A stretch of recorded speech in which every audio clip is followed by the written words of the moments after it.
So here I am again, making another video. It's got nothing to do with contract law, which is probably a good thing. This video has got to do with a political education. What's inspired me to make this video? Well, primarily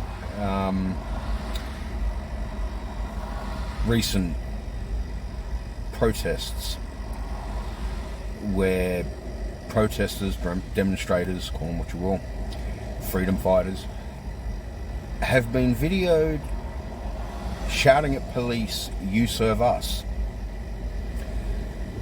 And whilst I concur to a degree that that is what is supposed to be the status quo, the cold hard reality aside from police actions against the people that depicts the obvious, they actually don't work for us. And the problem with it is that those protesters who are shouting at police, "You serve us," unfortunately are politically uneducated. And I don't say that with intent to offend. It is just a cold hard fact of reality. People in Australia have a concept of what government is supposed to do, and again, I totally agree. But the problem is what government is supposed to do and what they actually do and how they get away with it is two completely different things. And the only way that the people are going to rise up and take on a different mindset is if they're prepared to open their minds and be politically educated.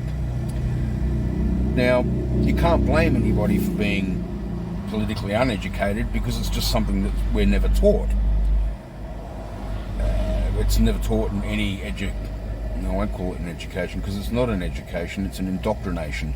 It is a specific designed program to convince unaware people of the truth and pull the wool over their eyes and display nothing but lies and purport the lies to be the truth. So, at my old ripe age of 51, of being in Australia, I was aware that there was a political change, and it happened in 1973. Now, I was only 3 years old then, so clearly I wouldn't have had a clue what some alleged well-spoken posh prat on the TV was saying, but I do remember the video footage. It wasn't until quite a few years later that I realised that something's wrong. Don't know what it is, but something is wrong. And that aha moment, if you like, hit me in 1985 when I was at the tender age of 15.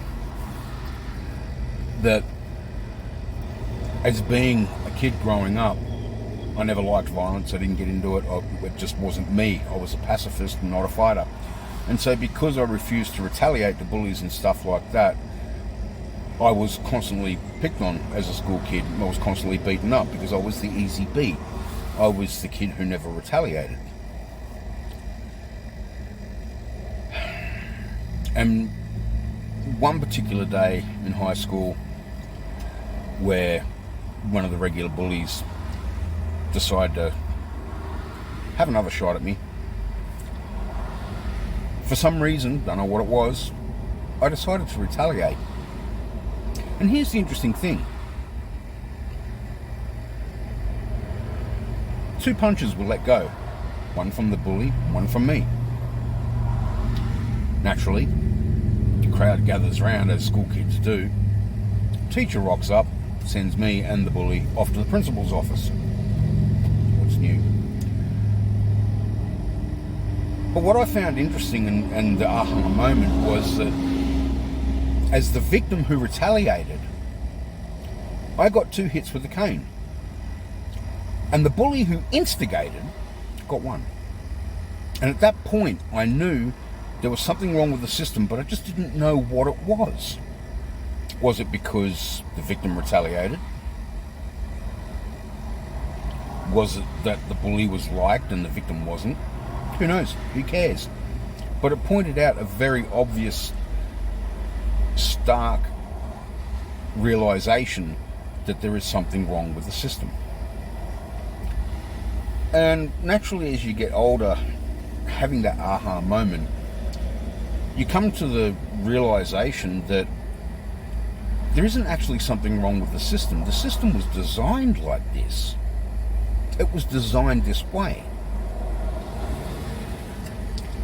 Now the arguable question is, well, what happened where and when for the system to be this way? I mean, nobody signed up for this system. We didn't ask to be born. In fact, it was beyond our control. But we're currently expected to abide by the system. Don't question authority. Do as you're told. All the rest of it.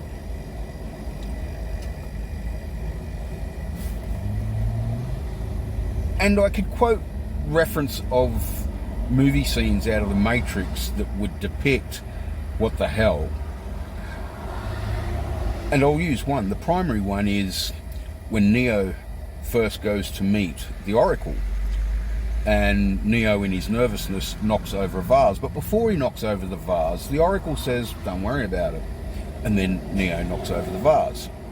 And he apologises, and the Oracle says, don't worry about it. And the Oracle says to Neo, that sign above the door, do you know what it says?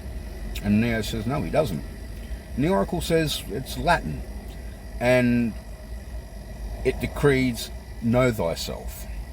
Now here's the thing. It's pretty much well safe to say for even the most common village idiot to recognise that government, in its infamous tyranny, never created us. We are not a lab experiment. We're currently being used by one with vaccination mandates and crap, but we are not a lab experiment. And therefore, the government didn't create us. So you've got to ask yourself is where does this presumption of rule come from that gives other people, and it doesn't matter who it is, coppers, council, politicians, government, some guy down the street, we have to ask ourselves, who the hell are they to give us an order? Who the hell are they to tell us what to do? Within most of us, we all recognise that we shouldn't harm one another. We're all supposed to be brothers and sisters. If you take a religious aspect to it, we are all God's children. We are created in the image of the Lord himself. So why do some people feel the necessity or the need to beat up somebody else? Is it psychological? Is it bullyism?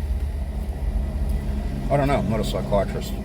But the fact of the matter is that people do get violent with other people. There's no two ways about it. We can go back to the protests and see how police pepper spray victims,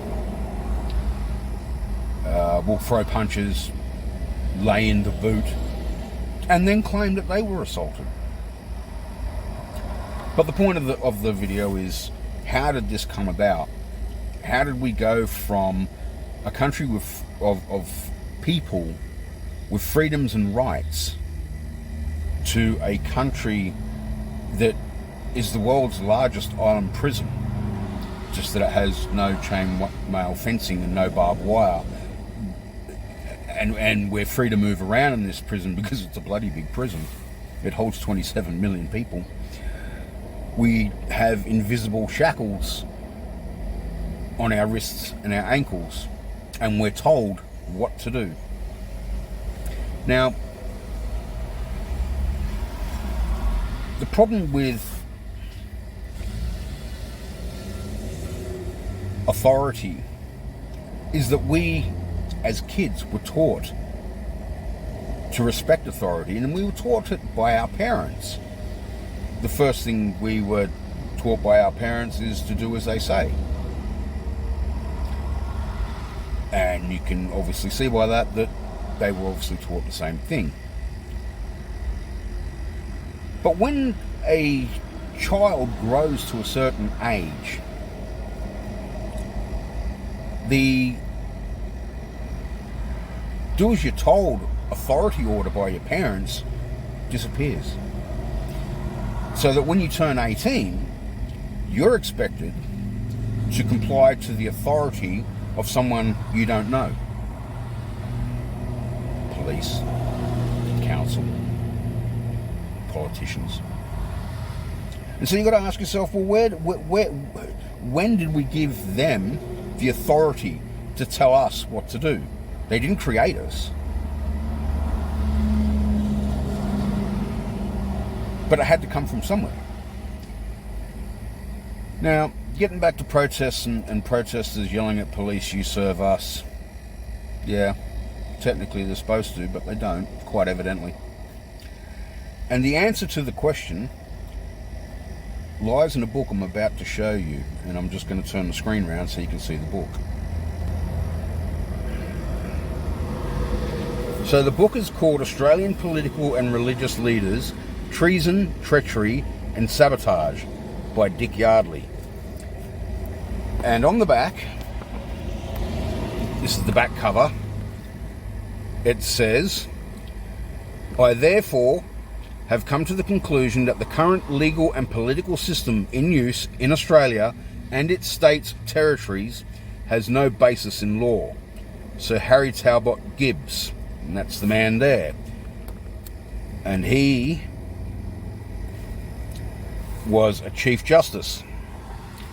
And as you can see by the author, down below it says, this document was compiled from research into factual evidence, proving that members of political parties, each under their own party's constitution and policies, have under progressive process committed treason, treachery and sabotage. Dick Yardley. So, there's the book. Now the book says it's $35, and doing a Google search yesterday, I found there is a lot of audio books of it, not the actual paperback, but I did find a website that is allegedly selling it, and it's $35 for the book, and it's $35 postage. In these hard economic times, I can understand somebody may not want to spend $70 on a book, but unless you've got a photographic memory by ear, listening, to be able to recite word for word, that's a pretty mean task. So you've got to ask yourself, is $70 worth something that you can always go back to, reference, if somebody wants to challenge your political education? For me, yeah. So I'm not going to read the entirety of this book because, as you can see, it's not a thin book. There's 490 odd pages in it. So I might just read the first 21 pages, because from what I got out of the first 21 pages was enough to confirm, if you like, the political enactments that were done that have brought before us the tyranny that we now see.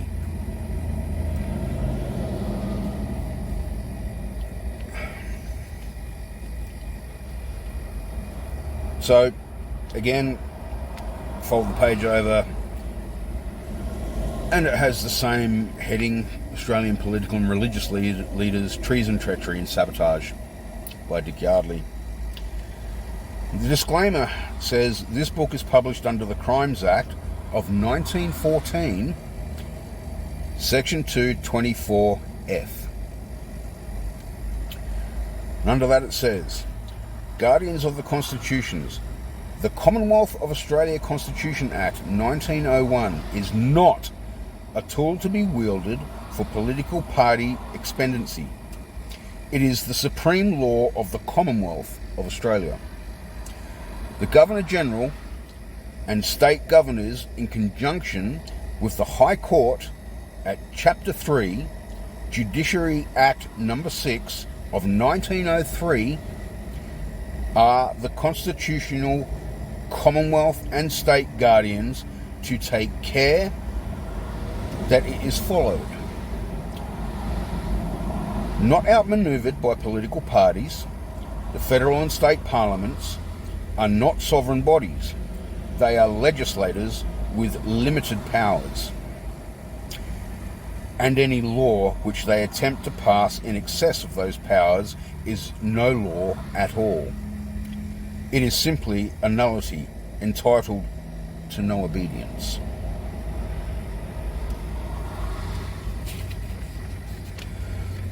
Excuse me.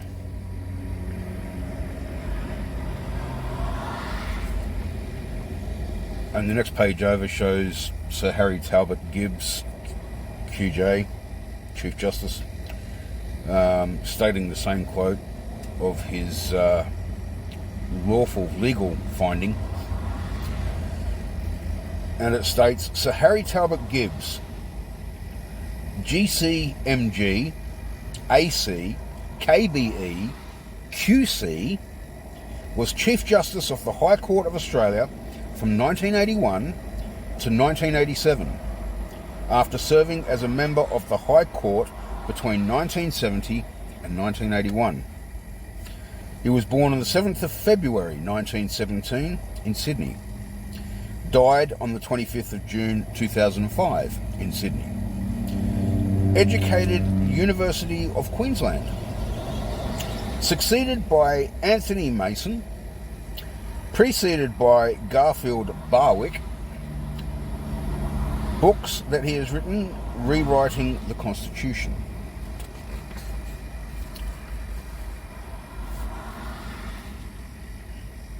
And so now I'll start reading.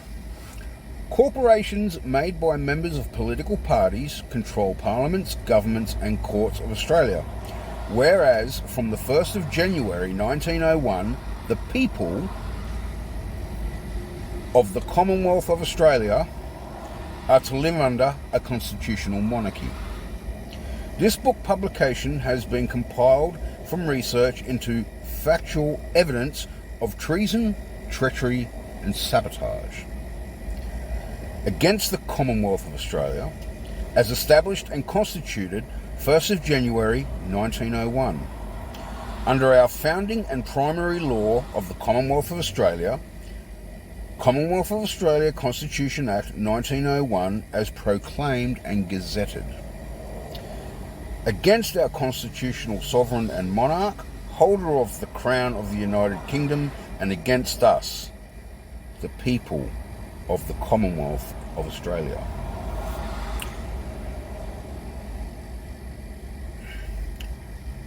How and when did government commit treason? The political parties took ownership of the Governor-General on the 2nd of February 1960. That's treason. The political parties went to war against Vietnam with our Commonwealth Defence Force, which was for the defence of the Commonwealth, not to tell other countries how to live. It equals treason. The political parties, while sitting in our Parliament, created their own Parliament, Government, Australia, Commonwealth, Commonwealth of Australia, and a Queen of Australia. All statutory instruments, nothing living, equals treason. Political parties, in conjunction with the religious leaders, removed our God, humbly relying on the blessings of Almighty God, thereby removing Queen, Defender of the Faith, from all titles to land, so the political parties took ownership of all land. That is also treason. How?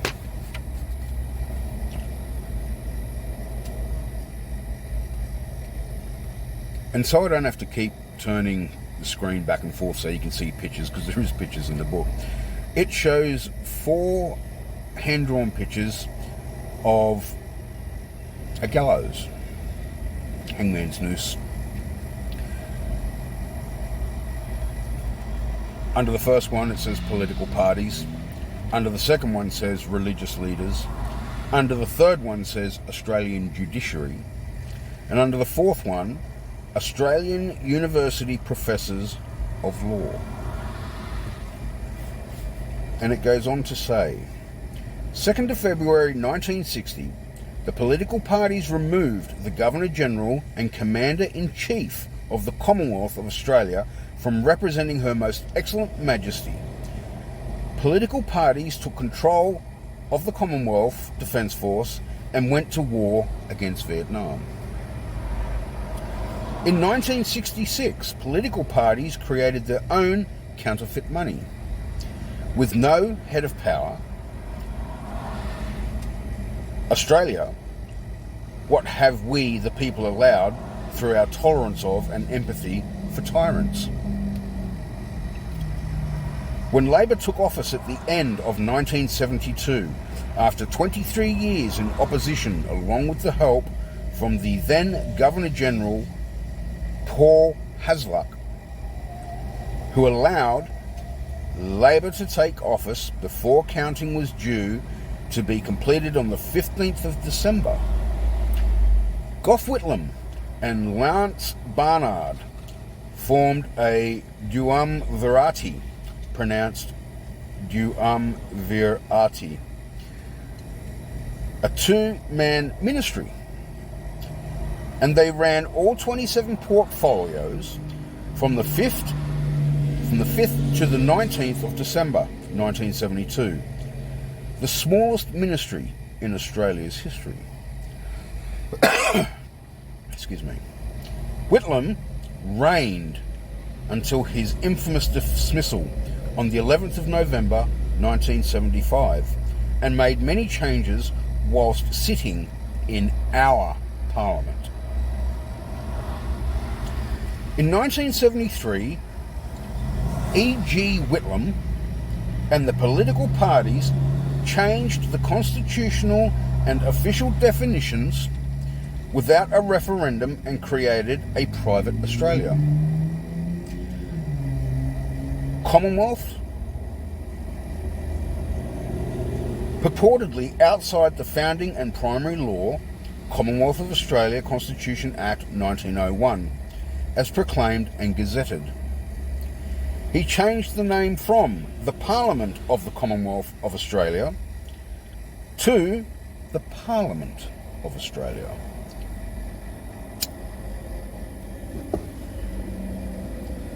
Now, just to give a little bit of insight on that, what that's actually saying is that under the proclaimed and gazetted Commonwealth of Australia Constitution 1901, the Commonwealth represents the people, us, you, I, the many. So what Gough Whitlam did was, by removing the Commonwealth of Australia in his private Australia, by removing the Commonwealth, the word the Commonwealth, from the Parliament of the Commonwealth of Australia, in other words, delete the Commonwealth bit for his private Australia, to the Parliament of Australia, which means that the Constitution, Commonwealth of Australia Constitution 1901, physically removed by Gough Whitlam without a referendum, making a private Australia that didn't involve us. Because we are the Commonwealth, we are the majority, we are the nation's people. That's what 1901 Commonwealth of Australia Constitution was based on. It was based on the people's rights, not governments. So, remember that Australia is the landmass. The people are the Commonwealth of Australia. Therefore, the government, under the name under that name has no authority over the people, removing the Commonwealth, removed we the people. In 1973, E.G. Whitlam, an individual with one vote and without the authority of the Queen or the people, changed her title from Elizabeth II, by the grace of God, of the United Kingdom, of Great Britain and Northern Ireland, and of her other realms and territories, Queen, Head of the Commonwealth, Defender of the Faith, to Elizabeth II, by grace of God, Queen of Australia, and her other realms and territories, Head of the Commonwealth, a statutory abstract only, that does not hold the title Defender of the Faith. So, whilst Whitlam, in reference to the Queen, put in Head of the Commonwealth, because he removed Defender of the Faith, because she was coronated in a church under God, right? She is the Defender of the Faith by God. By him removing that, removed Queen Elizabeth as being our head of state, making up a mock version of the Queen by calling her or titling her Queen of Australia, because Australia's never had a queen. It's only ever had a head of state. But since of 1986, we have had a Queen of Australia, not Queen of England, Defender of the Faith, Head of the Commonwealth, of which her land was under, her land, Australia.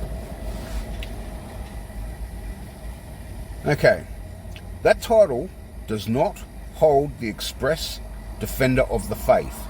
Therefore, that title is not the title of the private Queen, as found in the preamble to our constitutional contract.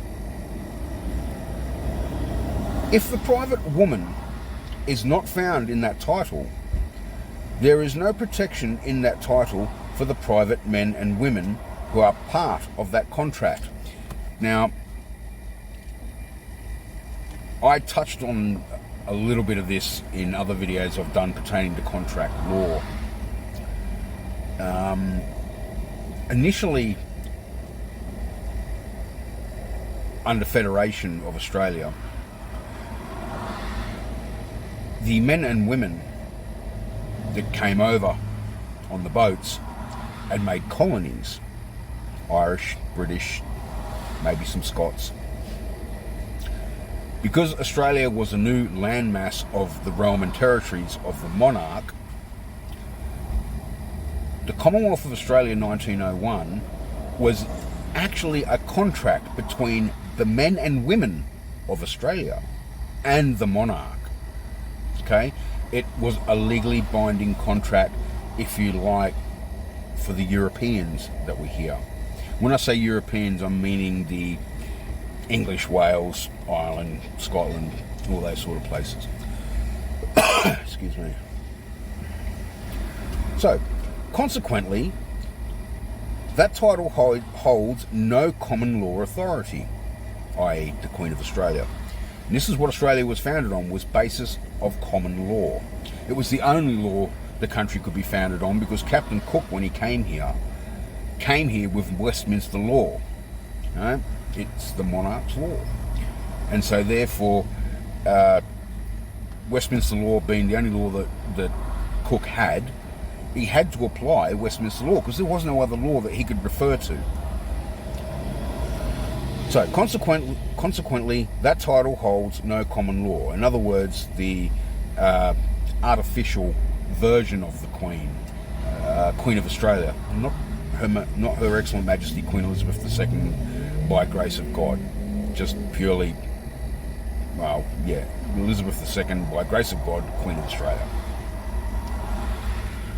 Therefore, the inherent jurisdiction of the people, private people, is absent in that title. That is not the title of the constitutional monarch. we the people of the Commonwealth of Australia hold the contract with. Therefore, the Queen of Australia has no authority over the people. This fake Queen holds no land, has no collateral, and gives no authority. It is simply a statutory patron of the political party's Australian government.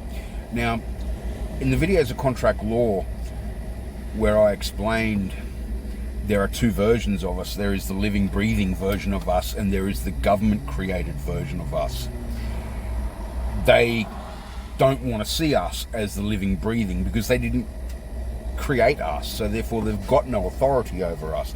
Hence, the government securitized entity to which they talk to. They don't talk to us, and because they didn't tell us, we think that they are talking to us. Anyway, different videos compared to this one, but it makes sense if you've watched the other videos. Okay, in 1973, E.G. Whitlam, an individual with one vote and without the authority of the Queen or the people, removed the royal seal of the constitutional monarch and replaced it with the Great Seal of Australia on all acts and over the Parliament. That seal was a memorial seal given to the Parliament by a previous monarch for use in public matters, in brackets, letterheads, etc. So the Great Australian Seal, which is the coat of arms of the kangaroo and emu, is fraudulent, basically. But it's not fraudulent under Gough Whitlam's private Australia, but it is fraudulent under the landmass of Australia that was granted the Commonwealth of Australia Constitution, 1901. Whitlam made some changes to the appearance of this seal and copyrighted it to the Australian government. This is how devious this dead shit was in the 70s, that he went to such lengths to commit fraud and treason in creating his private Australia. 1. It is not a lawmaking seal, yet it now sits above the Speaker of the House of Representatives as the symbol of where his authority comes from, keeping in mind it's make-believe. That seal is not the seal of the constitutional monarch who holds the protection for the people inside the Parliament and provides the authority for all acts which are used to govern the people. Therefore, that seal has no authority over the people. In the People's Constitutional Parliament of the Commonwealth of Australia, the Speaker represents the Queen.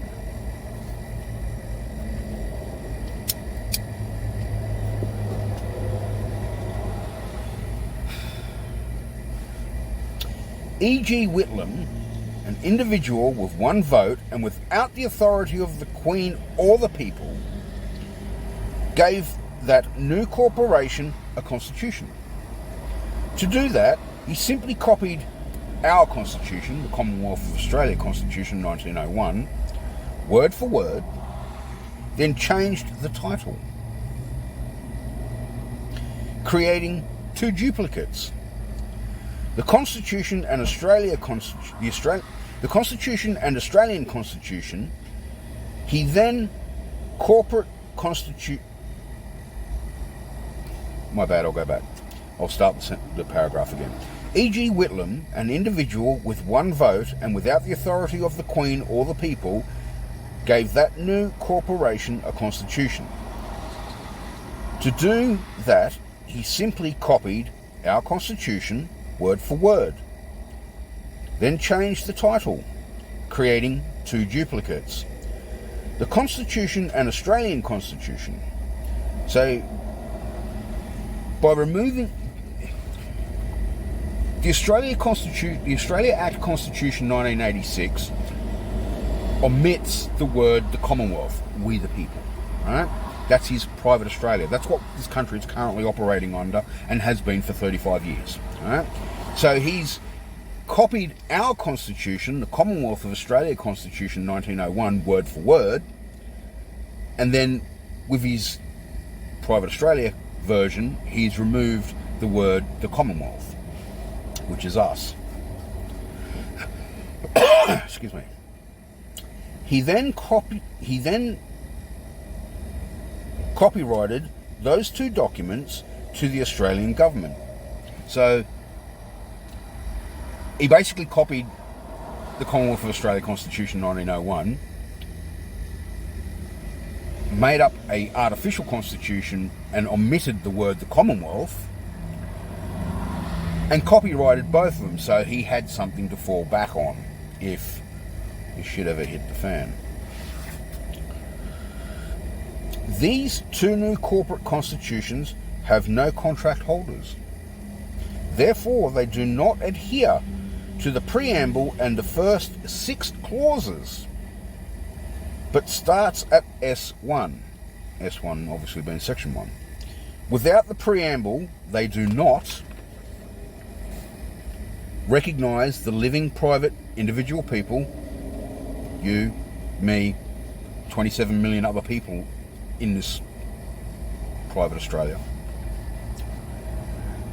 Doesn't recognise Almighty God, and which, when you think about it, was kind of funny with the last census, one of the questions being, do you have a religious belief?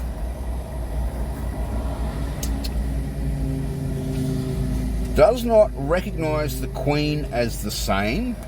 In other words, does not recognise Her Majesty Queen Elizabeth II, by grace of God, Defender of the Faith, Head of the Commonwealth, but recognises the Queen of Australia, the fake Queen. Doesn't recognise, require or adhere to common law. Doesn't recognise, require or adhere to human rights legislation.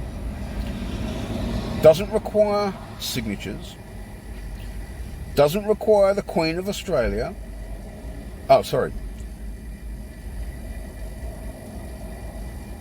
Doesn't recognise, require or adhere to human rights legislation.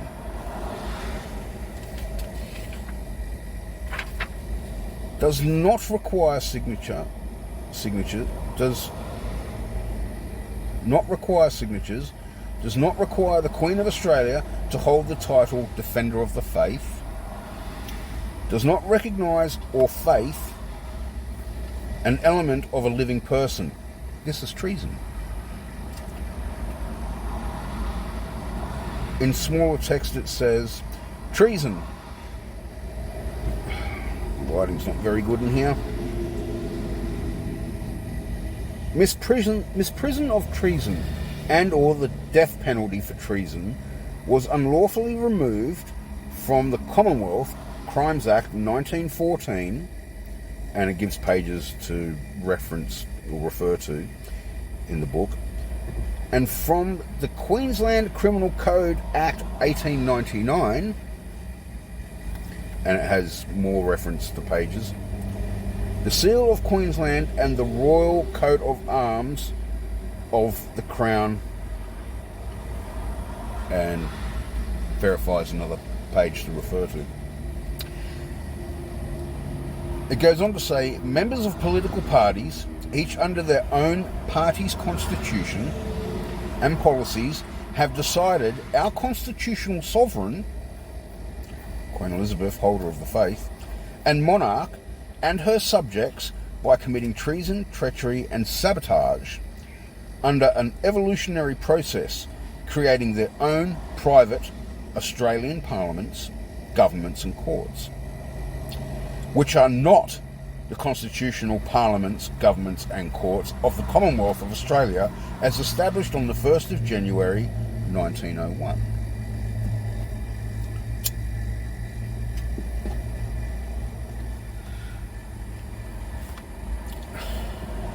Commonwealth Crimes Act 1914, Act Number 12, given royal assent on the 29th of October 1914, Section 24, treason.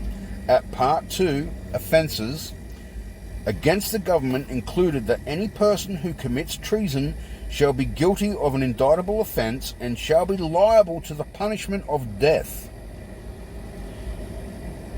The death penalty for treason is still here. It's just that under Whitlam's Private Australia and removing the word the Commonwealth and defender of the faith, which is what Commonwealth of Australia Constitution 1901 is based on, treason was written up in that constitution. We've got Whitlam doing away with it.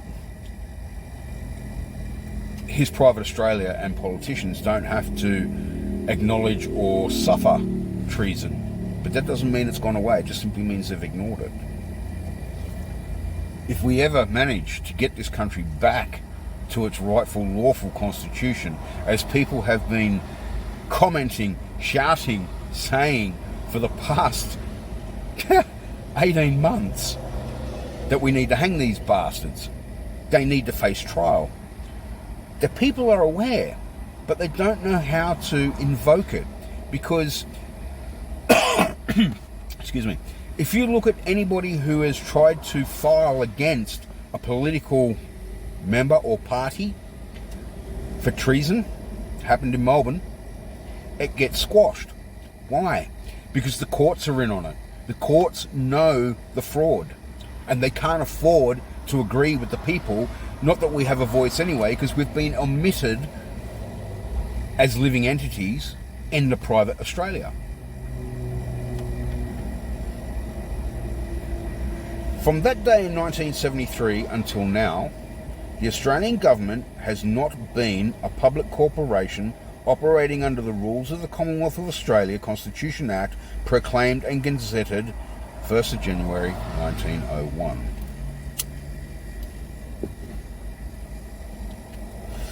Simply put, the individual private men and women who were voted into a legal role in government to administer the civil and political rights of the men and women, ignoring their oaths to the constitutional monarch without the approval of the people of the Commonwealth of Australia, followed an individual man without authority, e.g. Whitlam, and removed the Parliament of the Commonwealth of Australia, replacing it with a form of government unknown in the contract,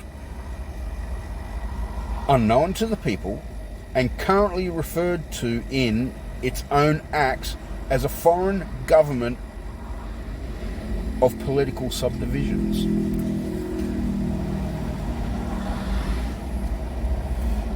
So, we don't even have a legitimate government. Those who currently are wielding the big stick against us, we the people, are foreign, even though ScoMo's Australian. Worse luck. But as far as a political body, they're not ours, they're foreign. We don't have to adhere to them, and they know it. But the problem with it is, people are in fear of consequence. And as I stated at the beginning of this video, it's a political education. This is what you need to know. This is the ammunition that you require, that everybody requires, to band as one. We are the many, they are the few. The police, post-86, are clueless. They've got no idea. They're no more politically educated than the public at large. So you can't expect to be able to rattle this off to Plod. He's just going to think you're a fruitcake. Why? Because he's ignorant in his political education. Note, the legal definition of a foreign corporation is a corporation organised and chartered under the laws of another state, government or country. Because although an obvious government body continued in the appearance of the correct body, those changes were enough to remove any continuing government from any allegiance to the Queen, the people, or the constitutional contract. So basically, Gough Whitlam just hijacked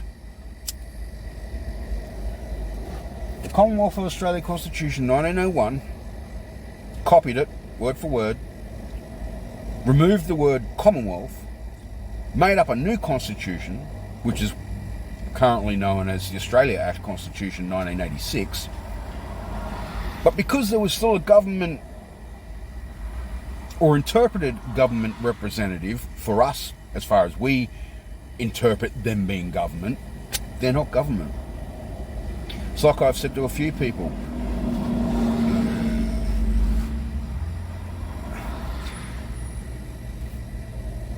Legislation in this country, from what I knew before reading this book, had no basis in law from 1986 because of this constitutional fraud and treason that happened. In order for a legislated bill to become a law in Australia, it required certificate of proclamation and royal assent. Now, the book is stating this hasn't happened since 1973. Now, I was only 3 years old, so I wouldn't know. I'm now 51. You do the math. So it's very enlightening. There have been no legitimate laws in this country since 1973. Which means you don't have to abide by them. You see, even under the fraudulent constitution, the fact that we're not involved with that constitution means we've got no obligation to comply to it. We've got no obligation to these charlatans, these shills, for any reason whatsoever. They're irrelevant. Basically, in a technical sense, Australia is a landmass full of lawless people. Because there's no laws in this country. They're all acts. And you don't have to comply to an act because it hasn't received royal assent. It doesn't matter which way the government wants to spin the bullshit on this. And this is one of the arguments I use against post-86 people who think they know, but all they do know are the lies they've been told that purported as truth because they've been spoon-fed the shit and they've sucked it up as being truth without educating themselves. What I say to them, present the referendum to show that the Commonwealth of Australia Constitution 1901 has been validly stood down. And nobody can, because it's never happened. Nobody can produce the referendum, the one main ingredient document. And I'm happy to listen to people's arguments until they get to a point of pissing me off to an extent of where you've got no f***ing idea what you're on about. You're only regurgitating the lies you have read post-86. You've failed to educate yourself on a political spectrum prior to your existence, if you were born post-86. And the biggest thing that always stumps them is produce the referendum. I'm happy to believe anything you think is the truth. Just produce the referendum. When you can do that, I'll agree with you. Until then, get yourself educated, because you don't know what you're talking about.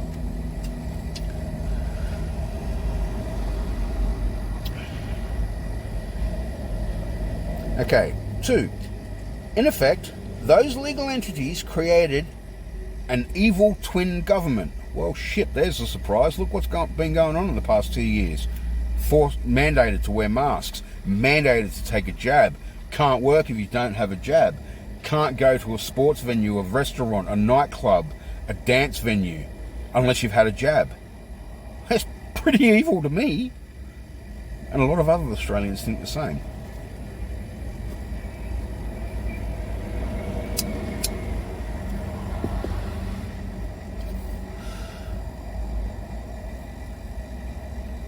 In effect, those two legal entities created an evil twin government, closed down the real governments, and operated through the other. In other words, operated through the evil twin. By so doing, they were purportedly able to make changes that could not be called into account constitutionally. In other words, we're ignoring 1901, point blank. Don't give a shit, because this constitution overrides it, and it actually doesn't. But let's face it, let's not ruin a good story with the truth. And they can't afford for this truth to become national knowledge. Why? Because their whole game plan falls apart, and we start seeing tyrants and pirates and charlatans and shills and paid liars swing by the neck.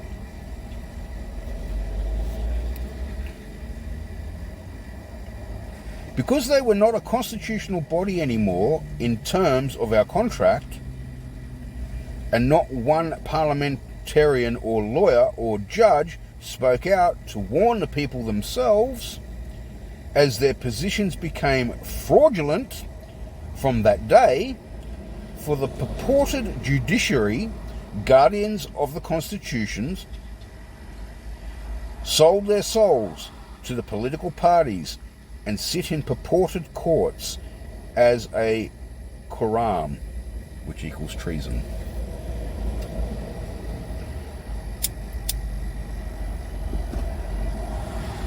In 1982, individuals without any authority, known as the Prime Minister of Australia and the Premiers of the States, with no referendum agreement of the people of the Commonwealth of Australia, formulated the Australia Act 1986, breaking all legislative ties between Britain and Australia.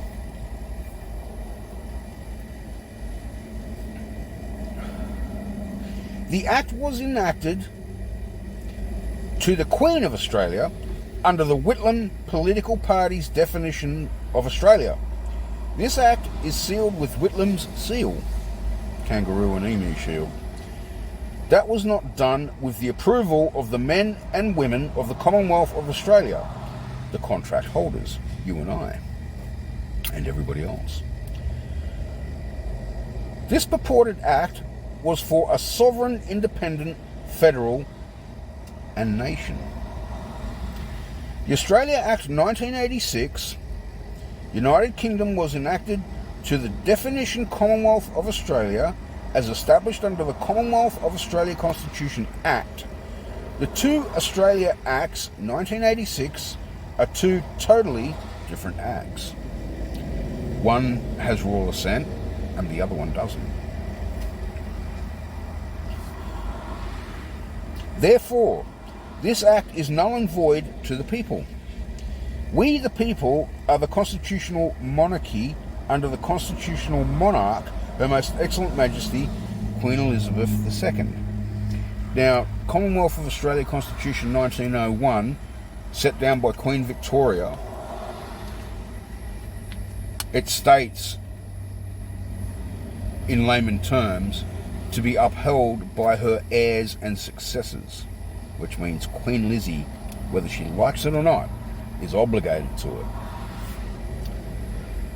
All tiers and bodies of this government have an ABN number and are corporatized to the United States Security and Exchange Commission in Washington, D.C. So they're a legitimate corporation.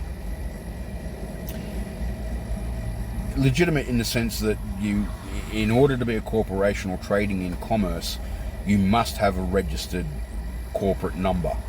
We call it an ABN. But when a company is registered to trade and gets listed on a stock exchange, it must have a trading number. Excuse me. The statutory legislation of the Australian government is chartered to the landmass of Australia, and its jurisdiction in environmental, a jurisdiction unknown to the People's Constitution. There is so much more information that clearly shows breaches to our constitutional contract. Courts where a man or woman wish to use their constitutional protection as defence are told by the judge, take that rubbish out of my court. Because the magistrate, Chief Justice, Doesn't matter. Anybody, the adjudicator, okay? Because that's all they are, is adjudicators. They can't afford to have the people, the Constitution, or the people, the Commonwealth, using the Commonwealth in their court, because one, they don't operate under 1901, they're operating under 1986, but more to the point, because they're all operating under 1986 means they're all guilty of treason. And the den of thieves, if you like, is I'll scratch your back, you scratch mine, or if one falls, we all fall. That's why, as the comment says, take that rubbish out of here. It's not rubbish, it's just that it gives us the power of protection to say, no, I'm not going to comply to that bullshit because that's illegal. You can see why they've done this. Or men and women who are arrested without a signed warrant from a judge, or councils who enter private property and state they have the right to do so. So, we've known this for a while, that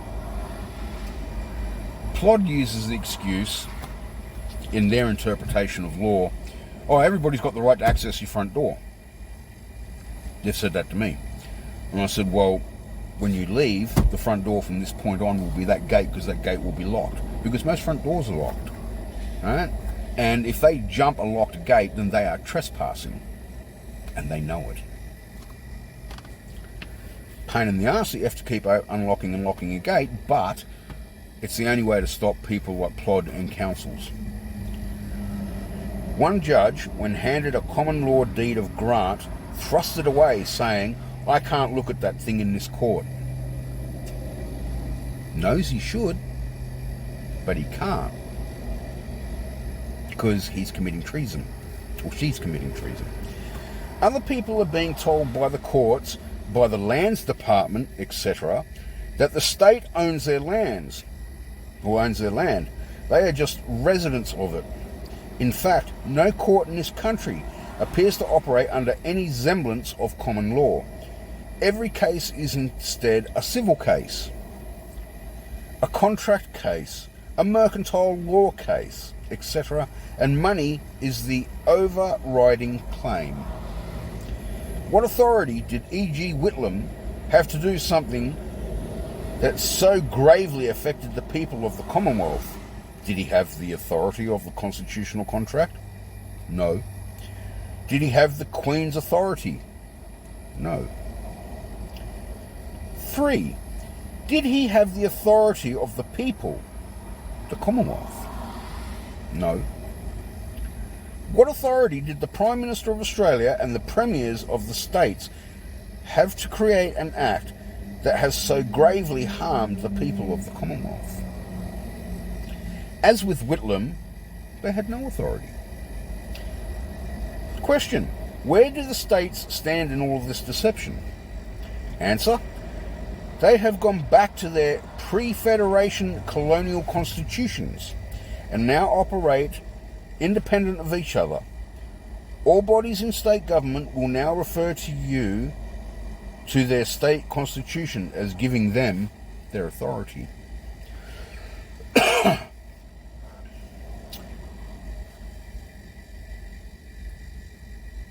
What and who is COAG? The Council of Australian Governments. So there's a fucking council on these bastards that they created, guaranteed never to lose. It's great if you're the one making the scam. Damn shame if you're the victim. The Council of Australian Governments, comprising the Prime Minister, Premiers of the states and territories, and local government. Now, if you refer back to when COVID was a thing before the Ukrainian-Russian war, certainly in Queensland, Haverchuck was sitting there making bold claims, I will not be bullied by Scott Morrison. And now you can see why. Because they all operate independently of each other. She doesn't have to obey by a damn thing that Scott Morrison says. She can literally do as she bloody well pleases. And it's the same for McGowan, it's the same for Dan Andrews, it's the same for Periwa, or whatever the hell his name is in New South Wales. It's the same as that bloody crack smoking psycho in bloody Northern Territory. They're all independent. They can do as they bloody well please. And people sitting there going, why doesn't ScoMo do something about this? Because he can't. The only way ScoMo can do something about it is set the country back to 1901, which he won't do because he risks, as all do the rest of them. They're all in bed with each other, but they all totally ignore each other. They're like flatmates with benefits.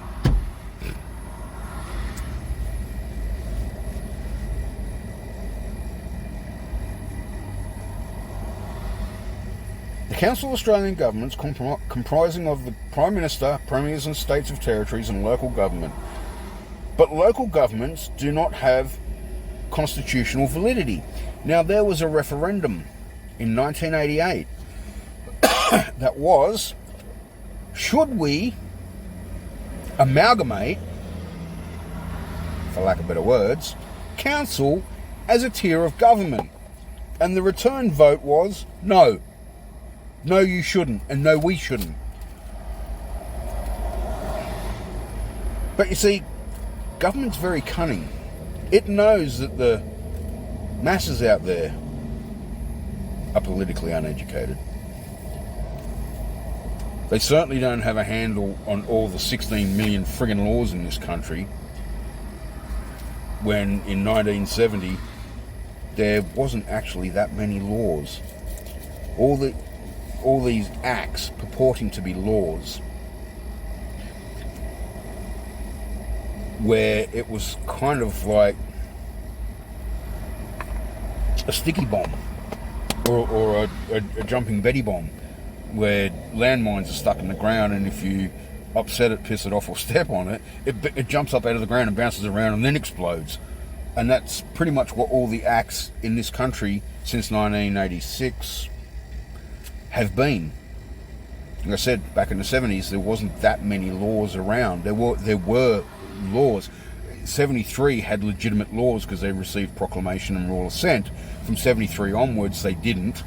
And naturally, you can't just open the floodgates and allow all this to bestow upon the people, because there would just be absolute chaos and mayhem, and people would actually take to the government with pitchforks. Well, probably back then with guns, because people were allowed to have guns, and rightly so.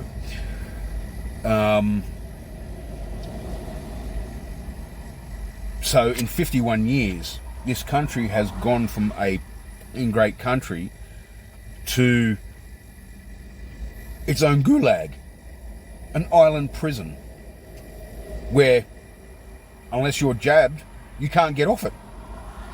You can swim, good luck with that. The Navy's only sitting 6 or 8 miles off the coast. They'll pick you up.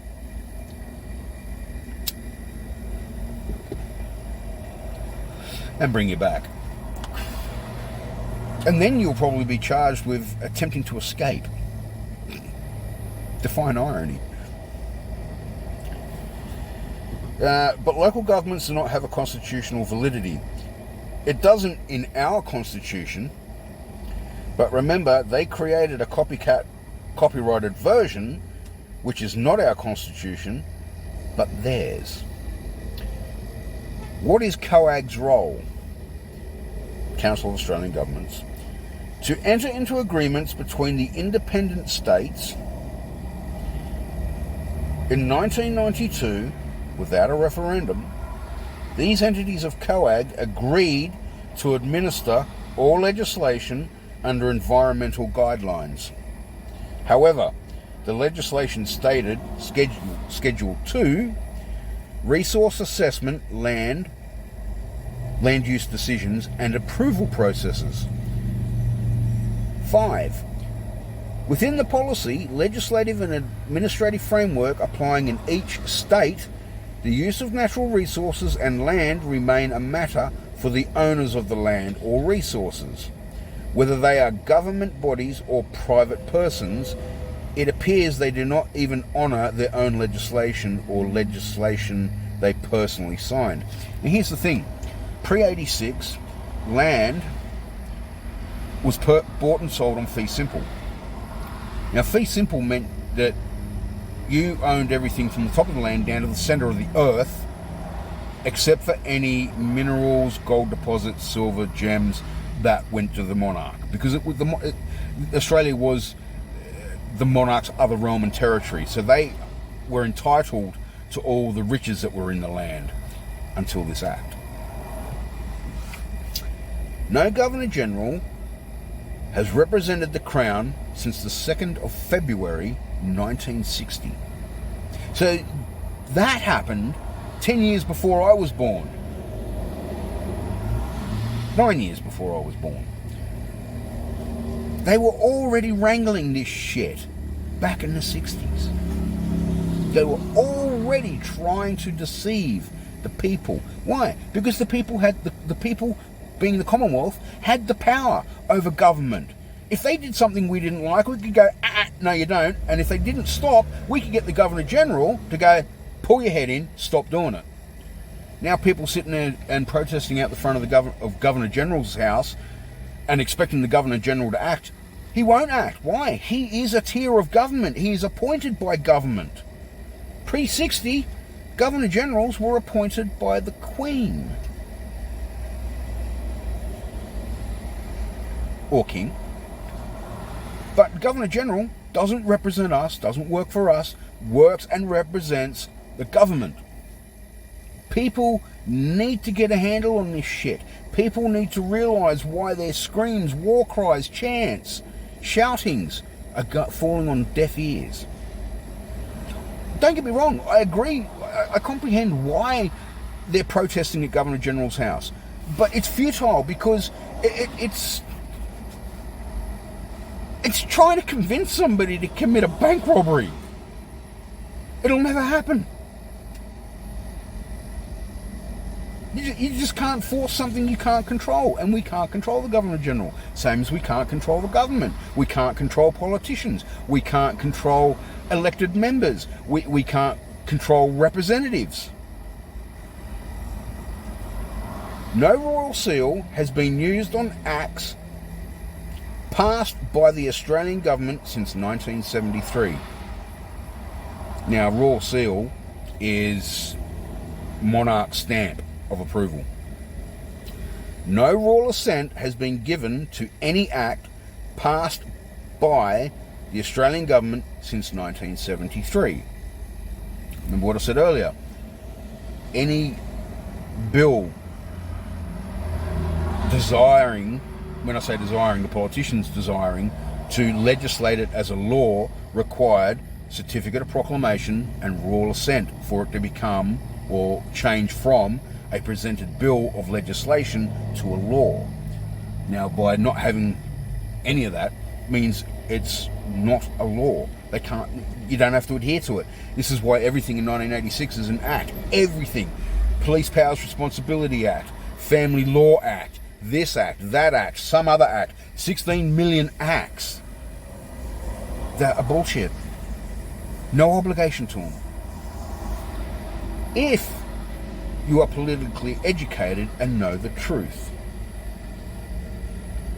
If you can't be bothered to politically educate yourself, but you want to complain about your rights taken away, then shut your mouth, stop your whinging, because you're not making any effort to correct the wrong.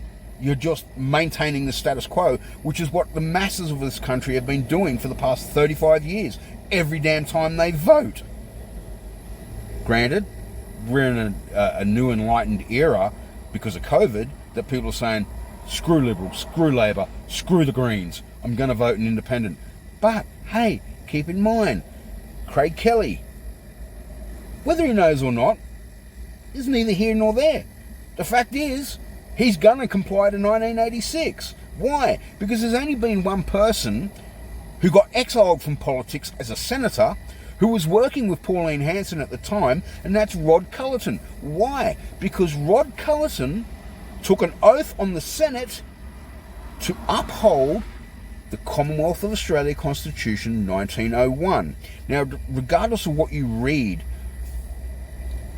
as to why did Rodney Cullerton get ousted of politics, they'll sit there and go, oh, because he was bankrupt and he owed shitloads of money. One's fiscal frigging bank account has nothing to do with politics. So don't believe the media spin on it. That's why he was ousted. If you recall, some 20 years ago, Pauline Hanson was ousted by John Howard. Why? Because Pauline Hanson, when she was a fighter, was fighting for the people's rights and she was rocking the boat. So what did the government do? They purported that she registered a party using deceased entities. That was enough to say it was a criminal act. That was enough to get her locked up. She was going to be strip searched until Johnny Howard stepped in because he knew he was going to face public backlash for it. That all changed. But now, Pauline Hanson's back in as a senator. Now, I was under the impression, and I had been for a while, and I haven't read it in this book, that it's not the case, but I got wind somewhere some time ago that if you have a criminal record, you are not allowed in politics. Why? Because you're a criminal. And yet, every asshole that is in Canberra or anywhere else that has MP or senator to their name is a criminal because they're ignoring, by choice, 1901. I had an argument with somebody the other day saying, I'm going to vote for Malcolm Roberts because he's ethical. Fuck off. Malcolm Roberts is not ethical. If Malcolm Roberts was ethical, if Malcolm Roberts was a man of the people, he would be jumping up and down, squawking his ass off about 1901. And yet, in his entirety of his tenure as a senator, not once has he mentioned it. Why? Because the only thing Malcolm Roberts is ethical in is his own political career. He doesn't give a shit about the people. He didn't give a damn. If he did, he'd be squawking his ass off saying, why aren't you adhering to 1901? Because he knows if he does, he's out the door. So ethical? Yeah, right. He's not ethical. He's a shill.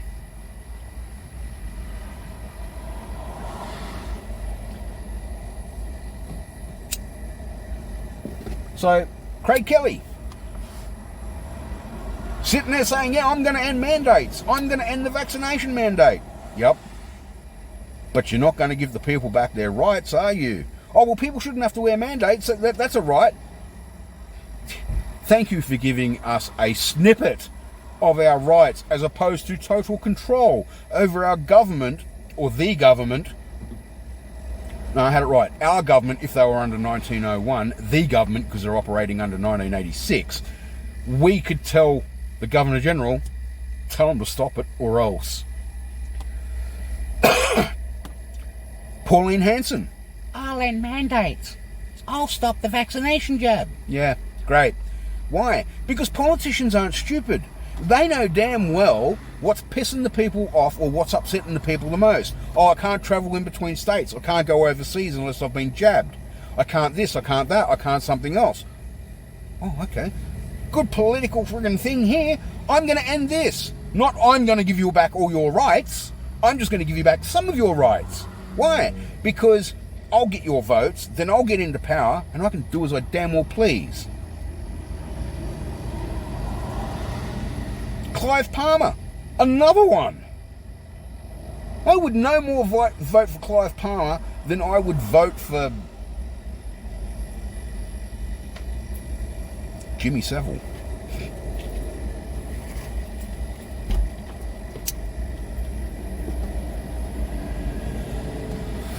Why? Because Clive Palmer only gives a shit about Clive Palmer. Why the fuck would you put a person who is a businessman at the head of the helm to run a business? Because he doesn't give a shit about his employees. His nickel mine was a classic example of that when it went tits up. Did he pay out all his workers? No. Didn't have the money. And yet, this is a man who wants us to give him the votes for him to get in power.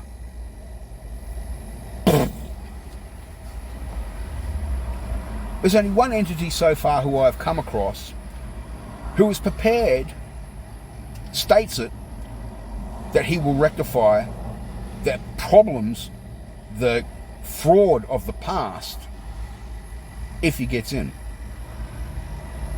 Ricardo Bosey of the Australia One Party is the only person who has said, we'll go back to 1901, we will hang those guilty of treason, we will lock up for life those guilty of sedition.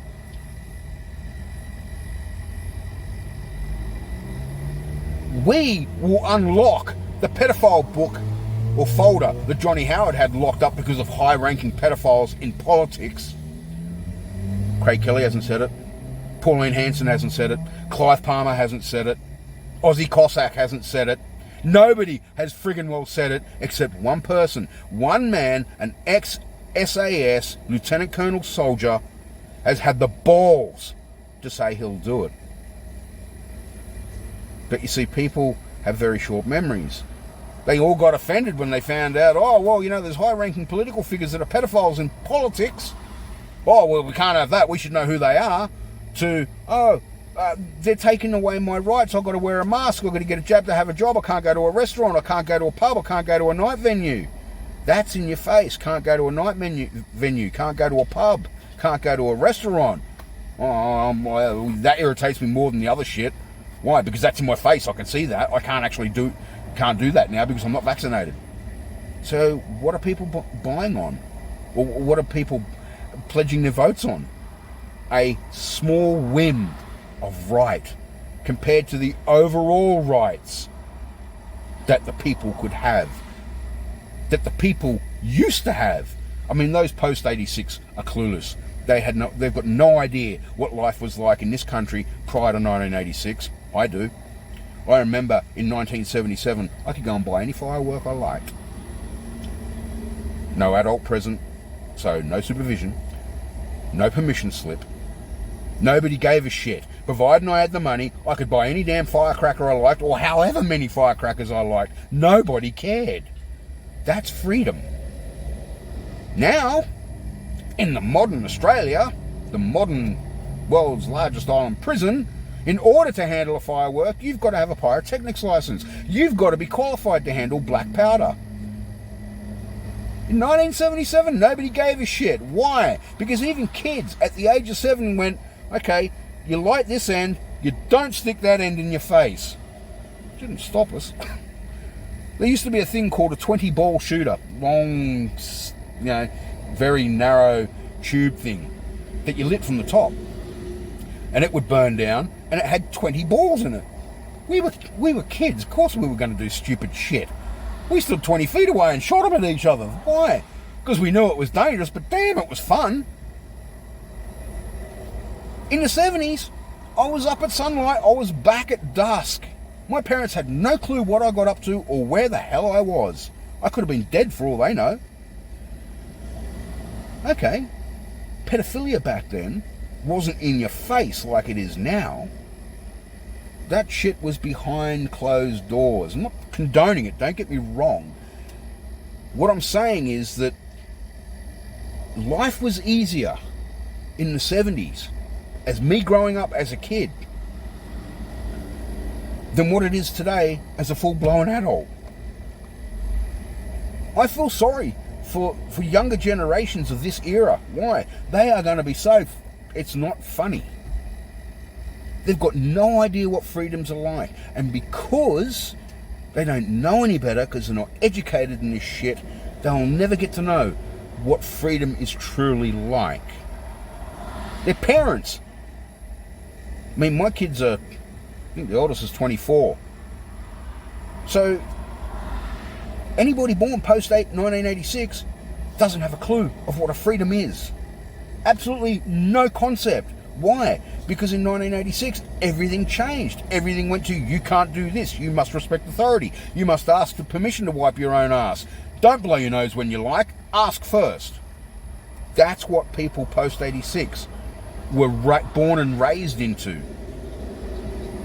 Those born pre-86, you go to the toilet. You want to wipe your ass? Wipe your ass. Nobody gave a shit. Christ. Seatbelts weren't even really an issue. Hell, RBT didn't exist. Police actually had to do their job. Unlike today, blow on this device and it'll tell us whether you're drunk or not. Modern standard, oh, well, we believe you're guilty, you have to blow on this to prove you're innocent. Back in the 70s, you've been drinking at the pub most of the night, the cop actually had to use his physical assessment ability to figure out if you're drunk or not. And this has all happened from 1973 onwards and got worse from 1986 onwards.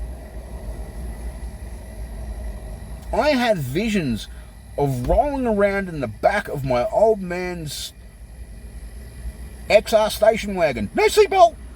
No nothing to that!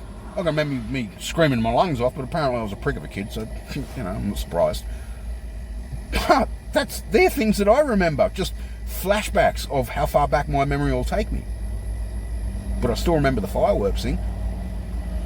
I remember that you buy a soft drink bottle, 750ml thing or a litre thing, you go back to the local grocery store and hand the bottle back, they'll give you 20 cents. Now, you get 10 cents and you've got to ship it off to South Australia. At least so the bottle says. But they're the subtle differences.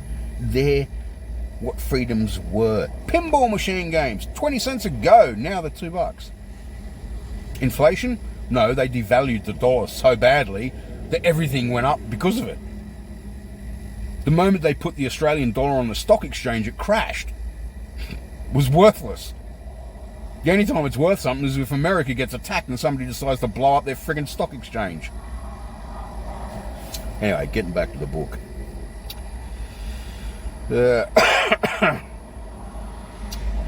Okay. So this is not a government since 1973. It is simply a full-blown corporation. Number 5. Clearly, they are not operating any government that is, one, approved by the people. Clearly, it is not a government. It is a government foreign to the people. So why has the Queen of England, not stepped in? She has been receiving a mass of documentation from Australians desperate to understand what is happening to their rights, and she has not helped. Ask yourself why.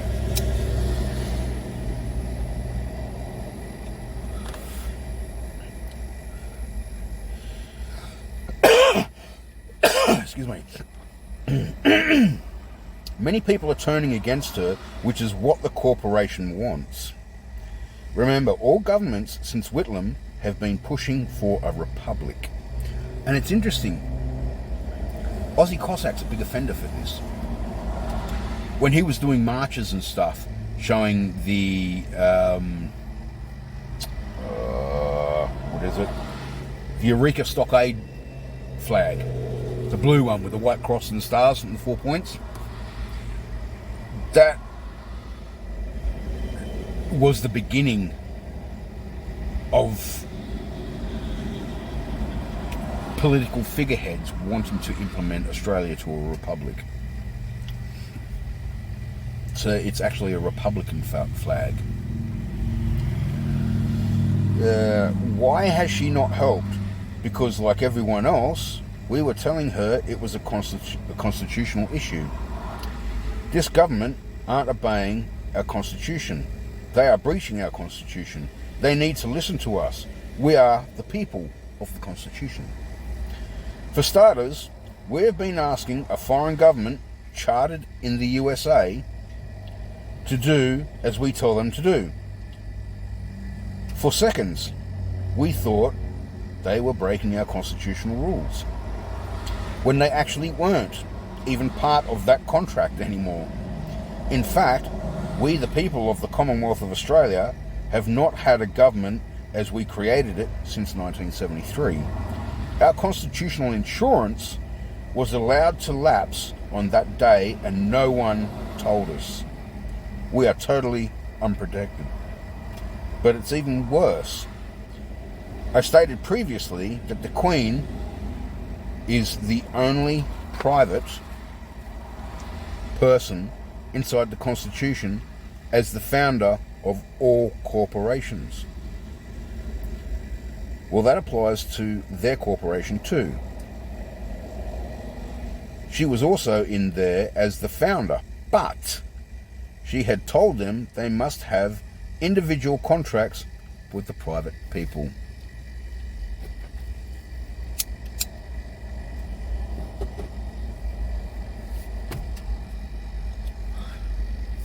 So in layman's terms, what Queen Elizabeth was actually saying was that, okay, I'm okay with standing down as the head of the Commonwealth, but in order to do that and remain honourable within the Constitution, you've got to have private contracts with every man and woman. That's a shitload of contracts. Not one I'd like to buy into. It'd be a mountain of paperwork you'd never get into. You'd never see the end of it. Let's look at the Corporations Act 1990.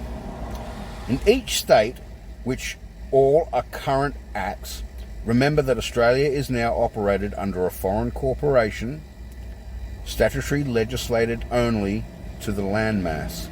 So, as far as they're concerned, by their constitution, their only significance of authority, if you like, is to the ground, the landmass. Technically speaking, we're trespassing on their land. That wasn't their land to start with, but they stole it. Isn't it ironic how the indigenous population, those who are angry, state that white man has stolen their land? They're actually not lying. They're actually not lying. The only problem is now we are actually alongside the indigenous population because they've stolen it from us as well. So they've done a double whammy. In each state's version, the Act appears to recognise private people and respect their rights. However, in the New South Wales Act, Section 18 overrides the royal prerogative of the Queen, removing it from the Act. Section 18 in the WA Act does the same. Section 18 in the Victorian Act does the same. Section 18 in the South Australian Act does the same. Section 18 in the Queensland Act does the same. Section 18 in the Tasmanian Act does the same. So they did this across the board. Why? Because they couldn't afford for one state to fall. If one state fell, shit would hit the fan for them. So you can see why all the states went back to their constitution pre-federation. But here's the thing. Pre-federation, they were colonies, not the Commonwealth. Colonies of Australia. And I've actually seen somewhere titled before, I remember seeing the document, but I can't remember where it came from or what the source was. But it was actually titled The Colonies of Australia Constitution. Now, I can't recall whether it was pre-1901 or inside with 1901. 1901 may have had two titles, I don't know. But I do recall seeing a constitution that was titled The Colonies of Australia. In fact, I used to refer to the Commonwealth of Australia Constitution 1901 as the Colonies of Australia Constitution 1901. So maybe it was we'll use this title until we get a legitimate title in place. I told you what the royal prerogative was. It is the living woman, the Queen inside the Parliament, speaking for us, signing her assent, acting as the contract holder to protect our civil and political rights. The living woman, holding the authority for any and all actions of the Parliament where the people are involved. Now you can see why, in protest, the cops act as thugs and go about their business as thugs, because technically or legitimately, we are trespassing. Everybody who's protesting is trespassing, and they don't know it. They say knowledge is a powerful thing. Well, if you don't politically educate yourself, then you only have yourself to blame if you fall on bad terms. Like I said, no point arguing with Plod. Too stupid to know any better. But you can make the adjudicator of a court squirm a little bit. You're charged with this, that, and the other. Yup. How do you plead? Not making a plea. What was done by the police was fraudulent and illegal. And treasonous. Oh, I don't want to hear that garbage. Well, you've got no choice. I never consented to a constitutional change without a referendum. Do you have the referendum to show why or how 1901 was stood down? And if not, then you're guilty of treason yourself. Do you want to deal with your treason first, or do you want to continue dealing with the matter that's alleged against me, which is clearly fraudulent and illegal? Problem with it is, no court in this country is ever going to hear it. That's the problem. They've stitched this up from the lowest scum-sucking magistrate to the highest Chief Justice of the High Court ass-kisser. They're all in on it, up to their necks. They're all guilty of treason. One falls, they all fall. I'll scratch your back, you watch mine.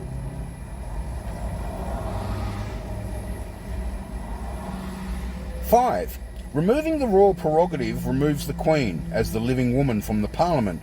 Removing the royal prerogative removes the authority of the Queen from the Parliament. Removing the authority removes the protection of the individual living natural people. Removing the Queen removes our contract as the living men and women from the Parliament. Here's the thing. Pre-86,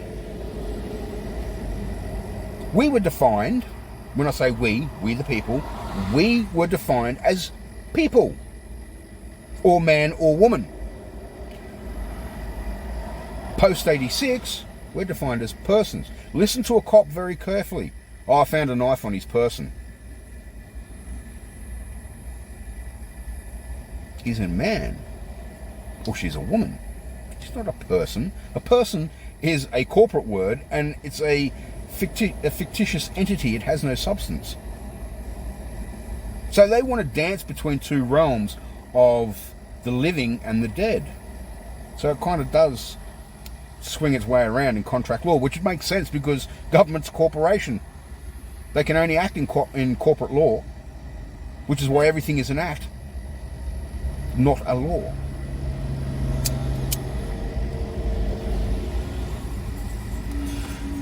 Removing all living people removes any need for the following. 1. Common law. 2. Private ownership rights. 3. Heirs and assigns. 4. Estates and wills. 5. Human rights legislation. And that's probably pertaining to the Geneva Code, which is why nobody has done anything as far as a court's concerned, the World Court, about the vaccination status of countries around the world force vaccinating their citizens, because the people have no rights. And therefore, the Geneva Code of 1942 or 3, where it states that no medical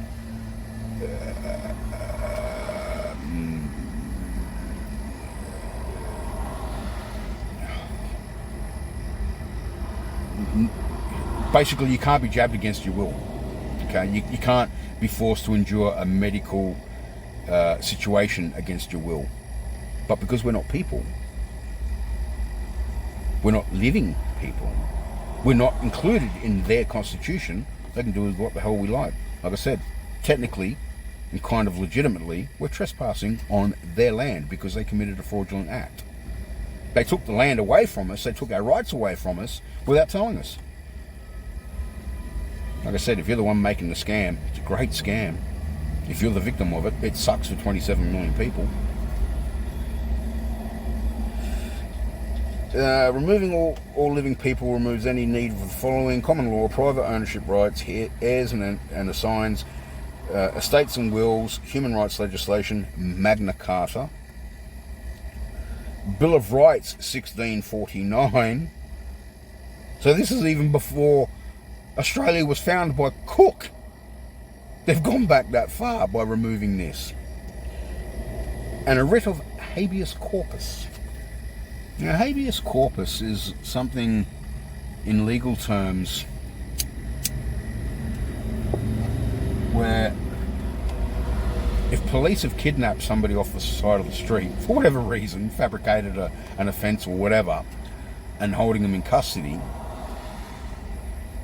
an associate of the victim could file to the court for habeas corpus, which means present the body.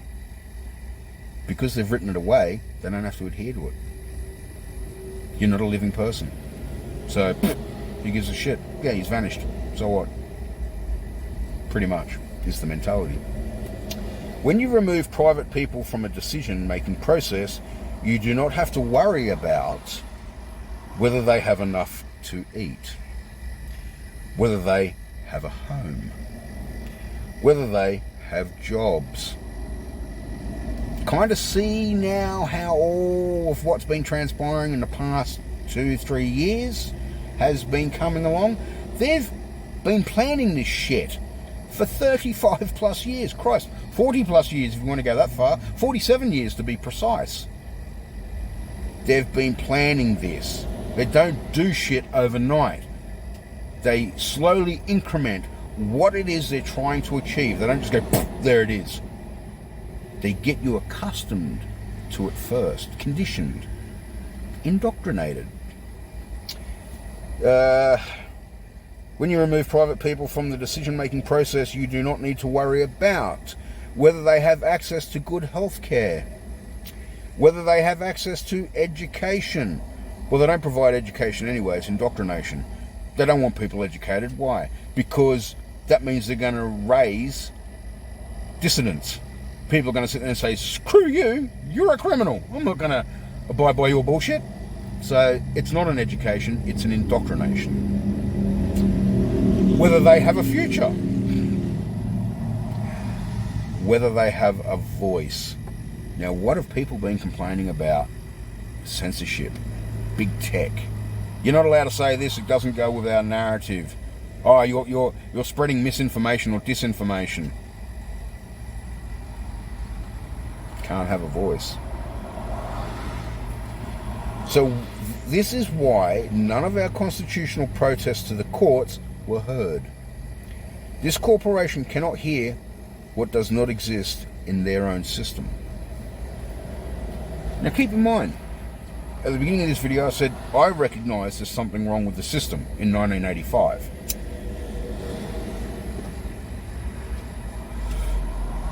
That a victim, fed up with being a victim, decides in the one day of their life to retaliate, and then all of a sudden they are the perpetrator. And 1986 hadn't even swung into effect then. Its employees, including the police, judges, parliamentarians, governor-generals, state governors, etc., all hold a workplace agreement with a workplace number to establish their allegiance and direct their authority, which is to the corporate rules only. So that's why going hoarse in the voice, bumping your gums, letting your guts rumble at the Governor General, where nothing gets done. Because they've got an agreement with the corporate policy, and the corporate policy is handled or controlled or owned by the government.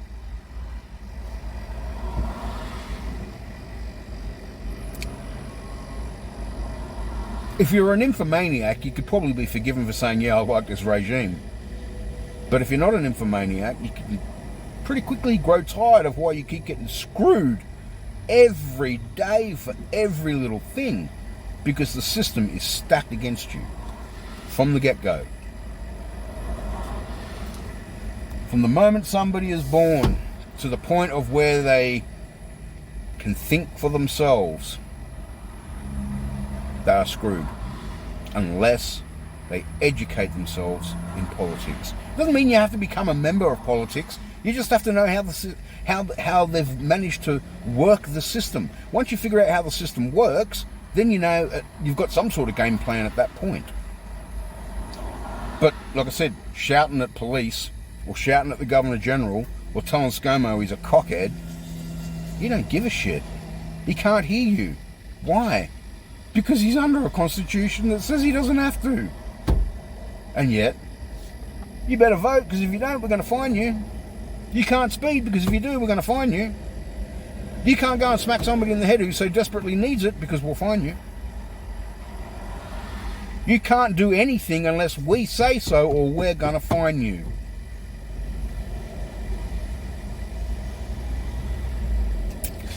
Courts used to rule law of the land, common law.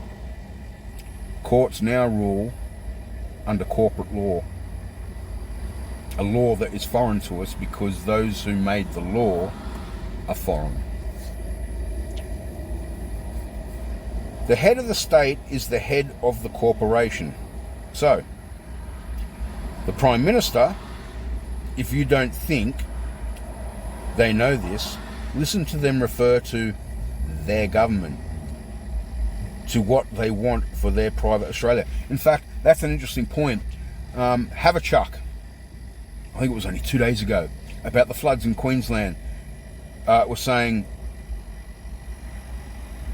our government, not the people's government, their government.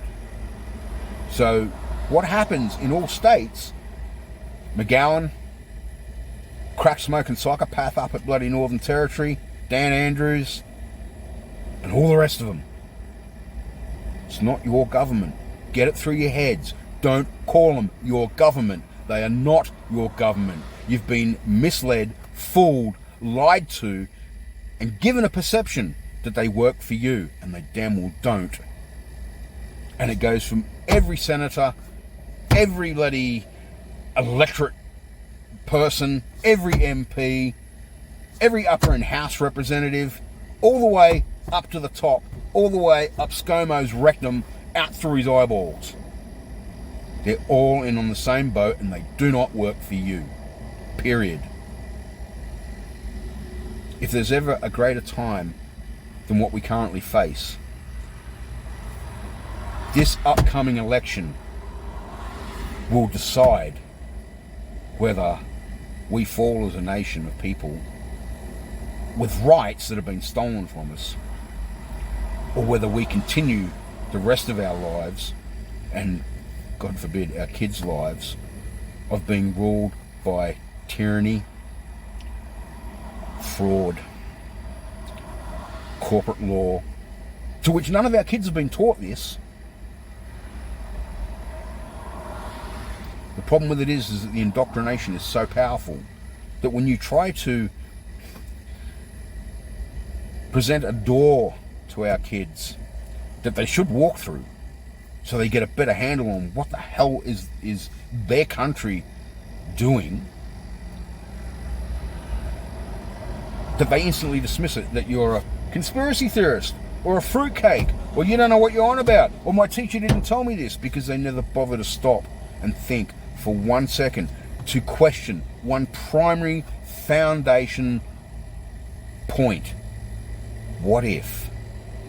What if we have been lied to? Nobody does it.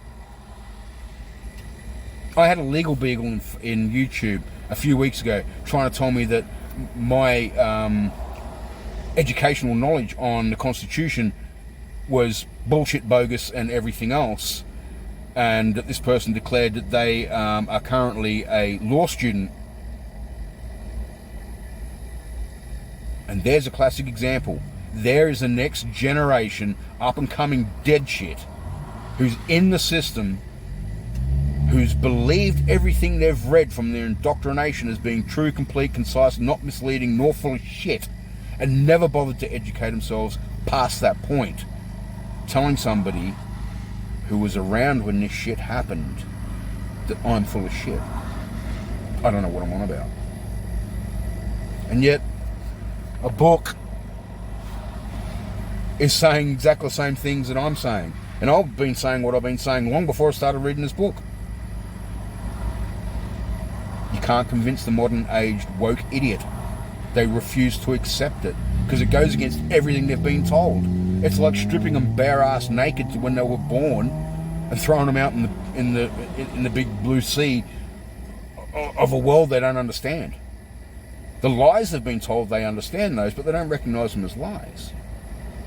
And this is what aged people like myself face in trying to set the record straight, in trying to educate people to the truth. If you don't believe it, fine. I don't have a problem with that.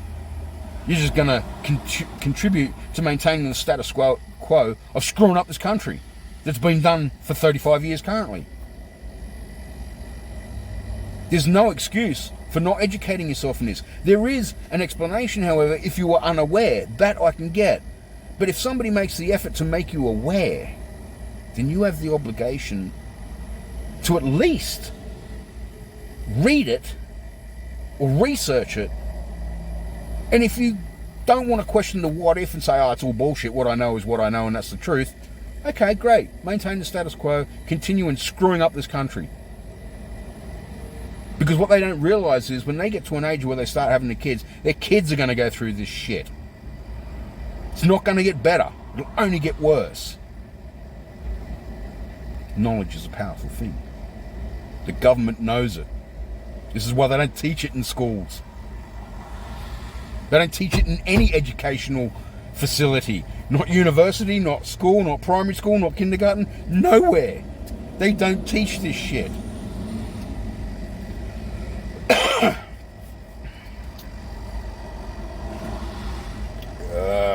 Okay, you don't have to worry. Don't have to worry whether they have a voice. Excuse me. So this is why none of our constitutional protests of the courts were heard. The corporation cannot hear what does not exist in their own system. Its employees, including the police, judges, parliamentarians, governor general, state governors, etc., all hold workplace agreement with the workplace number to establish their allegiance and direct their authority to which is to the corporate rules only. Interesting fact, Campbell Newman, who took the premier seat in Queensland back when, actually screwed up, because when he took the premier seat he pledged an allegiance to Queen Elizabeth II. I just can't remember if he said head of the Commonwealth, defender of the faith, but apparently he faced some shit over that behind closed doors, so I heard. And they were trying to figure out a way how he could rectify the problem, but the fact is he couldn't, because he made his statement, he made his claim, he made his allegement. The only way he could rectify it would be to get turfed out, make another run, get back in, and then pledge allegiance to the Queen of Australia. Listen to all the premiers and the Prime Minister. When it comes to an election, if there's going to be a changing of the guard, as I call it, listen to who they pledge their allegiance to. If they pledge their allegiance to the Queen of Australia, you know they're pledging their allegiance to the fraudulent Constitution. Okay? And that's that. They're telling you what they're doing. But you have to wait 4 years, and you have to wait for every by-election or whatever the case may be. But listen to who they pledge their allegiance to. That tells you what they're doing.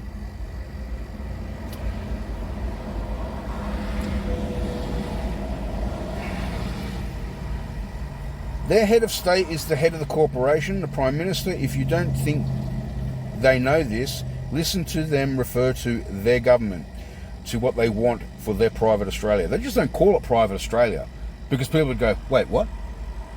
The fuck do you mean private Australia? He knows exactly what power he holds. When a body operate under pure corporate rules without a living authority, they operate wholly and solely under contract. This foreign corporation does not have a contract with the people through our Constitution, as is clear. However, because we were deceived into thinking they were our government, they have coerced us all into entertaining individual contracts with them. Now, individual contracts, census, Australian Electoral Roll Commission, voting in general. Every time you vote, you're engaging in a contract with them. And the reason, 90% of the reason why people vote is they're in fear of consequence. If you don't vote, we'll fine you. I don't want to get fined. It's hard enough to live and make a buck these days, so I'll vote. So it's a contract by force, which under contract law is illegal, null and void. And the book already tells you, pretty much, in roundabout ways, how to get around it. You don't want to vote, don't vote. When they start sending paper warfare and jumping up and down and wanting to issue fines, you simply turn around and say, my religious belief prevents me from serving two masters. When you can prove that you are a greater master than the one I pray to, then I'll listen to you. Until then, run along. Because they cannot deny you a faith. They do not have that control. They do not have that authority.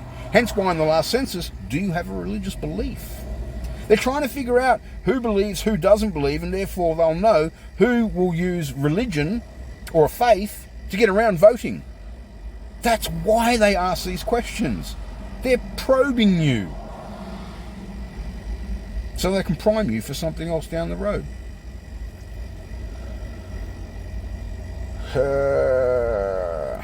6. Think about all the new registrations, memberships, licenses, degrees, etc. We are now all expected to operate under. Driving license. Mind you, I think a driving license was around in the 70s. I don't know, I wasn't old enough to drive. Pyrotechnics license to handle fireworks. Gunpowder certification. My old man tells a story that he said in the 70s there was only 2 real laws as far as industry was concerned that you had to abide by. One was electrical. It's understandable. People tend to get zapped if they don't know what the fuck they're doing. And the other one was plumbing. They're the only 2 licenses you needed back in the 70s, aside from driver's license. And now, you've got to be certified up the yin-yang to say you know what you're doing. And all that really does is provide a paper trail that if something goes wrong, they know whose ass to kick. That's all it's for. Plus it gains them nice little revenue on a yearly basis. I used to do security work and I used to register the license every 3 years. It cost me $700 to do a job. I mean, okay, fortunately enough, my yearly annual turnover was greater than the cost of the license. But why? Anybody can do the job. The security industry, for one, is so stupid that a company can appoint an employee as the company's internal security guard if the company's holding, say, a Christmas party. You don't need a security license for it. Why? Because you work for the company and the company has appointed you as the company's security officer. But you want to go and travel around streets and do patrols on various buildings and whatnot, yeah, you've got to be certified to know how to do that. Like, who gives a shit if you've held a driver's license for 20 years? That's irrelevant. Who cares if you know how to get out of a car? Do you know how to rattle a door?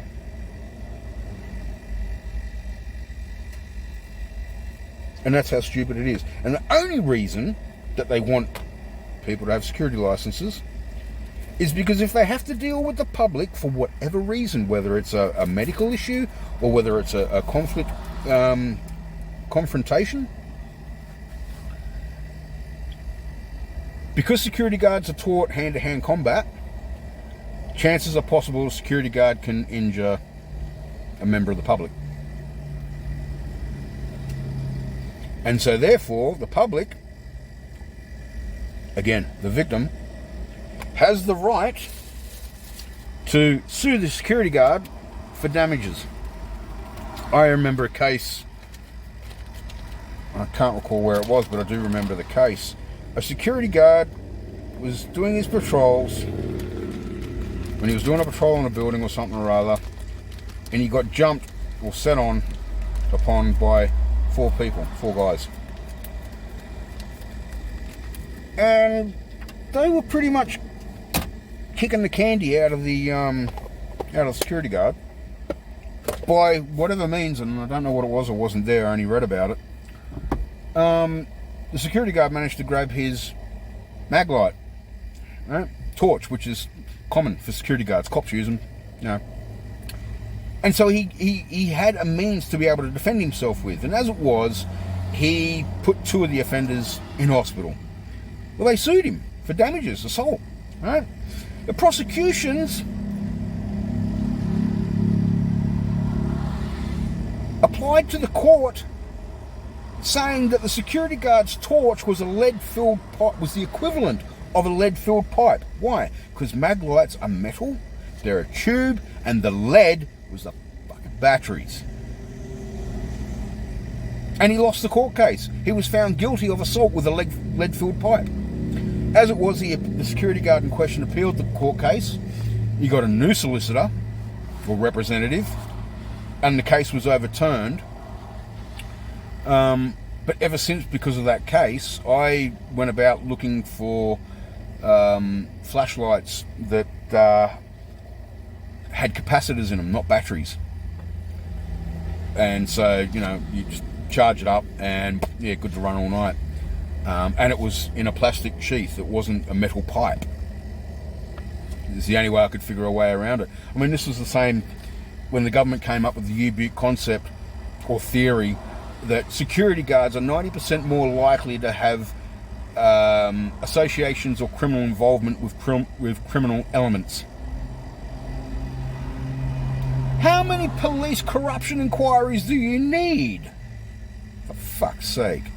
But in order to clamp down on this sort of shit, they decided that they wanted the fingerprints, your intellectual private property, and they were going to subsidise most of the bill, but you had to pay $100. So your intellectual property that someone else wanted a copy of, you had to pay them to take them. It's your intellectual property. You can set whatever price you like on your fingerprints. Why? Because nobody else has them. They're yours. They're your intellectual private property. You want to make $1 million per print? 5 million on one hand. You want to go 5 million on the palm? 10 million, one hand. They're your private intellectual property. But they convinced security guards that, you know, you've got to pay us $100, we'll take your prints. And their mentality was, well, if you've got nothing to hide, you wouldn't have a problem with this. So if I went and stole the wheels off your BMW, you wouldn't have an issue with that, would you? It's your intellectual property. It's okay. And you can pay me for having to find a way out to your place to steal the rims off your fancy BMW that the taxpayer paid for. Yeah, so when it comes back to them, oh, no, we don't have a bar of that, but you do as you're told. Eventually I got out of the security industry because they took a damn good industry that was fun to work in, it was enjoyable, and turned it into shit. And I'll be right back. Okay, sorry about that. You are now taken to court under planning law for not getting permission first. This foreign corporation cannot see our beating hearts. It can only recognise our name on a contract. So I guess in a way what's being said here is what actually I depicted in the other videos of contract law. This is exactly, pretty much saying exactly what I said in contract law, that being the living, breathing, biological, sentient organism that we are, they don't view us as that, but they view a Harry Potter version of us that they created.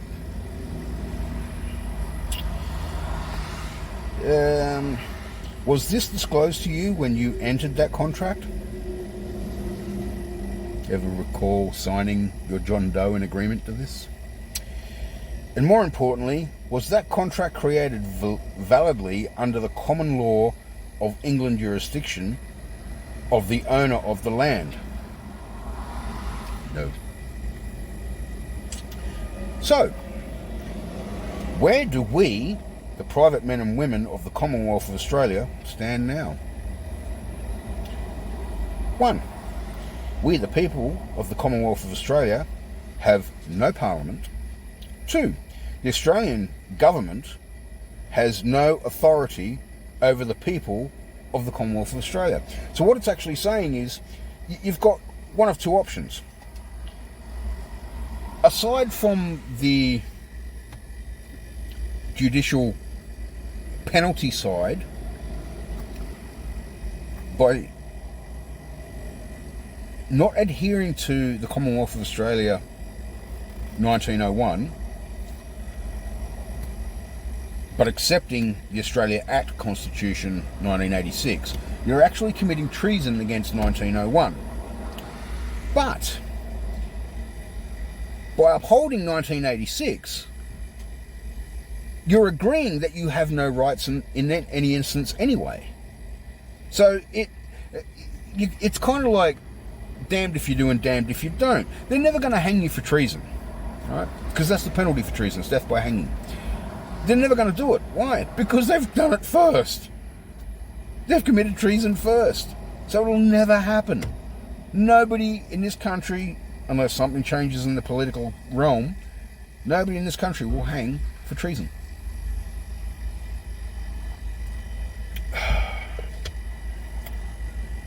Question. There are no living people inside the Australian government. If there is no living authority inside the Australian government, who runs the show? Answer. The only answer can be nobody. If there is no living authority inside the Australian government, who makes the rules and how enforceable are they? Answer. Nobody makes the rules, and they aren't worth the paper they are written on. No rule of assent, no certificate of proclamation. It's just ink on paper, formulated in words that you must not scratch yourself unless you've been given permission to do so. Ask yourself this. If the government, Australian government, as it calls itself, which is a corporation, registered Washington DC Stock Exchange and Securities, if it's a corporation, and Woolworths is a corporation, and Woolworths says you can't piss till 3 o'clock in the afternoon, are you going to take any notice of it?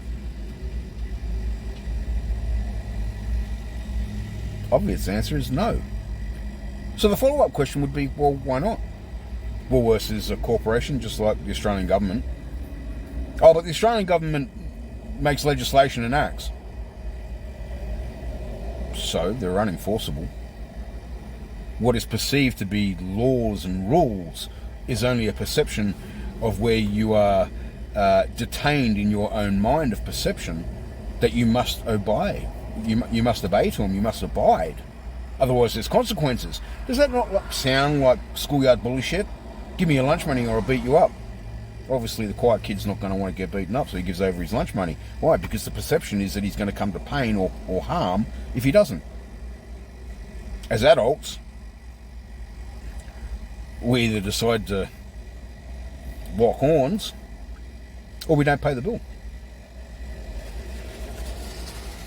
For most people, they pay the bill because they think they have to. It's a perception. You are imprisoned in your own mind based on a perception because somebody, based on a presumption of their authority, which they have none, because you're not in the equation of their authority or their legislation or their acts, can't tell you what to do. People even misinterpret the meaning of a summons. A summons to court. Most people sit there and go, I'm being summoned, like you're raising an evil spirit from a Ouija board. No. It's a request to present yourself, which means as a request, you can sit there and say, fuck off, and send it back to them. I'm not interested in engaging in your bullshit. Now, because you decided to not comply, and they can't afford to have dissidents because apparently that grows like marijuana. You know, it's an evil weed. It grows despite you, not because of you. Not that I smoke, but just saying as an example. If you receive a summons and send it back, not interested in your contract, piss off, and you're not included in their private Australia, in their government, what can they do? The courts are in the same boat. The worst they can do is sit there and go, oh, right, we'll get a warrant out for his arrest. And here we go again. Well, you've just arrested me, had me kidnapped off the street, and you're guilty of treason because you're operating under 1986. Where's the referendum that states that 1901 could be struck down? And if you can't produce it, then that proves that you are guilty of treason. Do you want to deal with your issue before you deal with mine? This can quite simply be let go or ignored by the simple fact being that case dismissed, case discharged, see you later, have a nice day, and it goes no further. But again, comes back to who is going to hear a treason act? Nobody. No court in this country. So it's just a vicious recycling merry-go-round wheel that they think they hold all the trump cards. But you see, I've tried this with cops. Where does it say I've got to comply to this bullshit? Oh, everybody's got to comply to the law. That's what you say. Prove it. Produce the legislation, knowing they can't.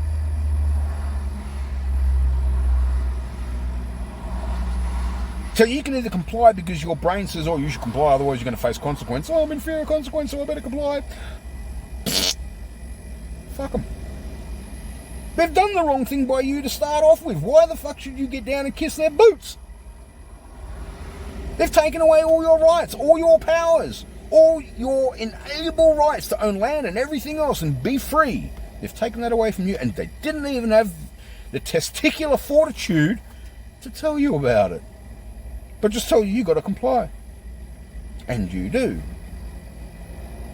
People should get their friends to look on their back and see if there's a wind-up key. Because basically everybody's treated like a damn robot and you'll comply. Yes, master. Okay. For some it might take big balls to defy the system. How much are you prepared to put up with? How much are you prepared to tolerate before you say, screw this, enough is enough? You've pushed me too far. I'm no longer going to comply. I don't own a car. I don't own a dwelling. I own nothing. The only thing I have is the tablet that's recording this video and a friggin' driver's license in my possession that's not even mine. It's the artificial entities. There's no obligation to it. What can they do? If you want to look at it from the worst case scenario outside of an infringement, the worst they can do is lock you up. Well, okay, yeah, I can understand that nobody wants to be locked up, but that's the worst they can do. They can't line you up for a firing squad, and they sure as hell aren't going to grow the balls to hang you. So they're housing you and feeding you. That means that your only next problem if you end up in jail is that you've just got to defend yourself.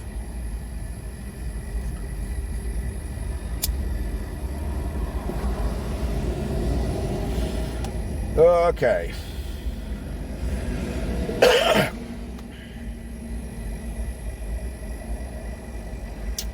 Okay, they have created their own great... Okay.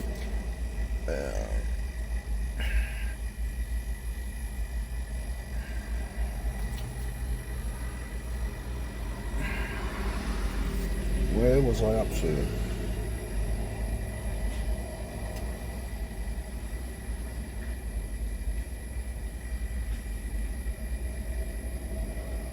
If there is no living authority inside Australian government, who makes the rules and how enforceable are they? Answer, nobody makes the rules, they aren't worth the paper they're written on. Question, if there is no living authority inside the Australian government, what are we obeying? Answer, our own manipulated belief that they are legitimate, despite all the evidence that has come forward over the years. How stupid does that make us? Just ask yourself that question and give it a moment's thought. It is us who have enslaved each other. You comply, I'll comply, they comply, we comply, everyone complies. Allowed How stupid does that make us? It is us who have enslaved each other, allowed the removal of each other's homes and assets and lives because we are jumping to the call of a corporation with nothing living in it and no authority. It's all a bluff. Oh, government makes legislation. No, government fucking prints words on paper. That's all it does. And then waves it around under your nose saying, look at this, look at this, look at this, you've got to comply to it. Says who? We do. Well, who the fuck are you? We're the government. And?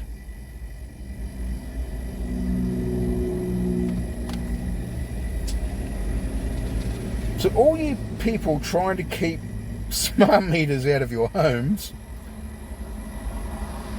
the electricity company has absolutely no one authorising them to do what they are doing. Therefore, it is a crime. So there might be legislation saying that electricity companies can install smart meters, but the government has no authority. It has no living entity in it. It's fictitious. It's just a building. Because corporations are deceased entities.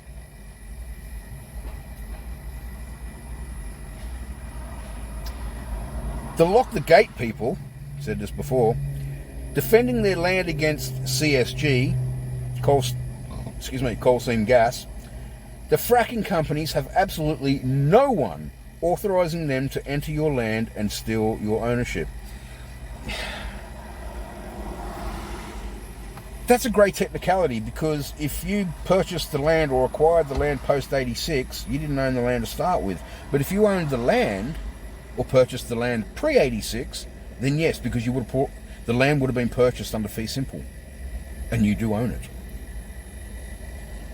This is why government now holds land that's called Crown land. They deem themselves to be the Crown, or they're using the Queen of Australia as the Crown to hold the land. They have got no right to do so. They don't own it. They didn't create it.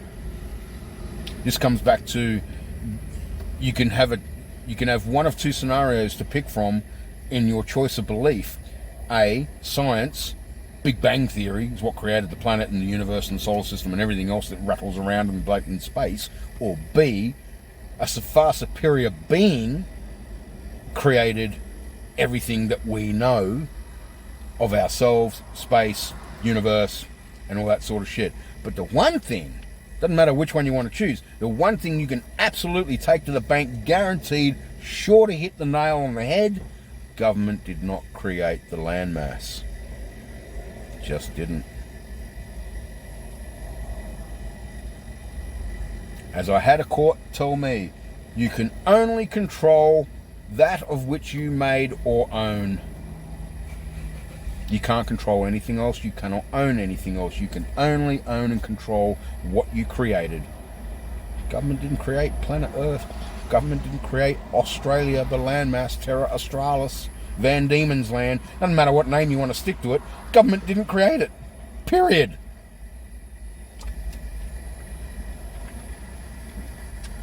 But they sure as hell convinced people that, oh, well, yeah, you got to do as we say. Why? Because if you don't, we'll send police around to kick your door in and make your life a living hell. And they wonder why people tend to take pot shots at cops.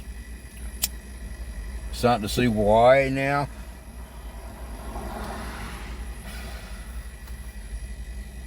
Guns were taken out of the hands of people. It wasn't because somebody lost the fucking plot in Tasmania.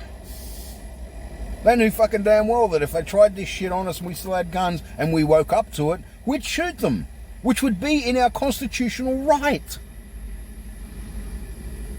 The one they did away with, it would be in our constitutional right. The law of the land, the Commonwealth of Australia, the people with the power.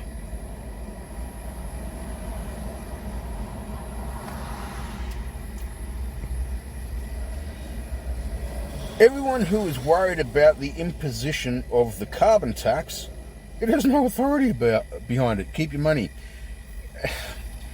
The theory of it is true and correct and concise. The problem with it is that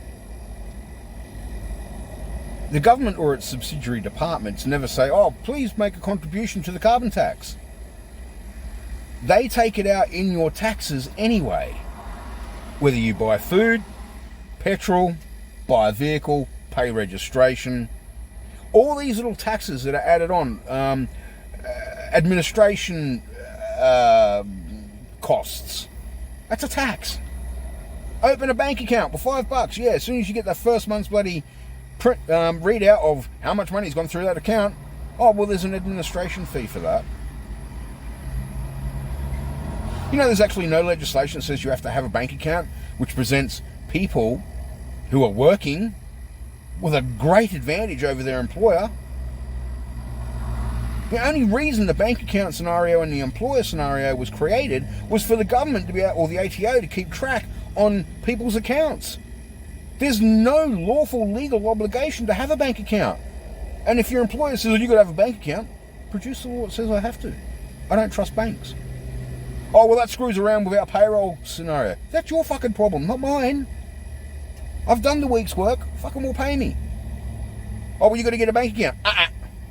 Not going to happen. You've got to pay me. And if you don't pay me by 3 days after, then guess what? I lodge a industrial claim against you. That causes a bigger fucking problem for the employer. He might actually sack you, but hey, if he does, it just proves the point. There is no legislation saying you must have a bank account. You see, the problem with employers is that they believe, in their own infamous stupidity, that they own minions. That you're yellow people with one eyeball, or maybe two eyeballs if you're lucky, and you do as you're told. Because if you don't, they'll threaten you with the employment. They think they own minions. Never once has a business owner ever considered that an employee is nothing more than an entity trying to find a way to get between it and an employer for money. Never does a business owner ever consider that. Oh no, you want to work for me. Let's get one thing straight. I've got fucking bills to pay. I don't want to work for you. I need to work in order to exchange my ability to provide labour for something of equal value called an income. Produced the document that said, yes, I agree to sign up to a bank account when I was born. So it's all bullshit. The whole lot is a farce. It's a scam. It's smoke and mirrors that have been pulled over your eyes to keep you in check.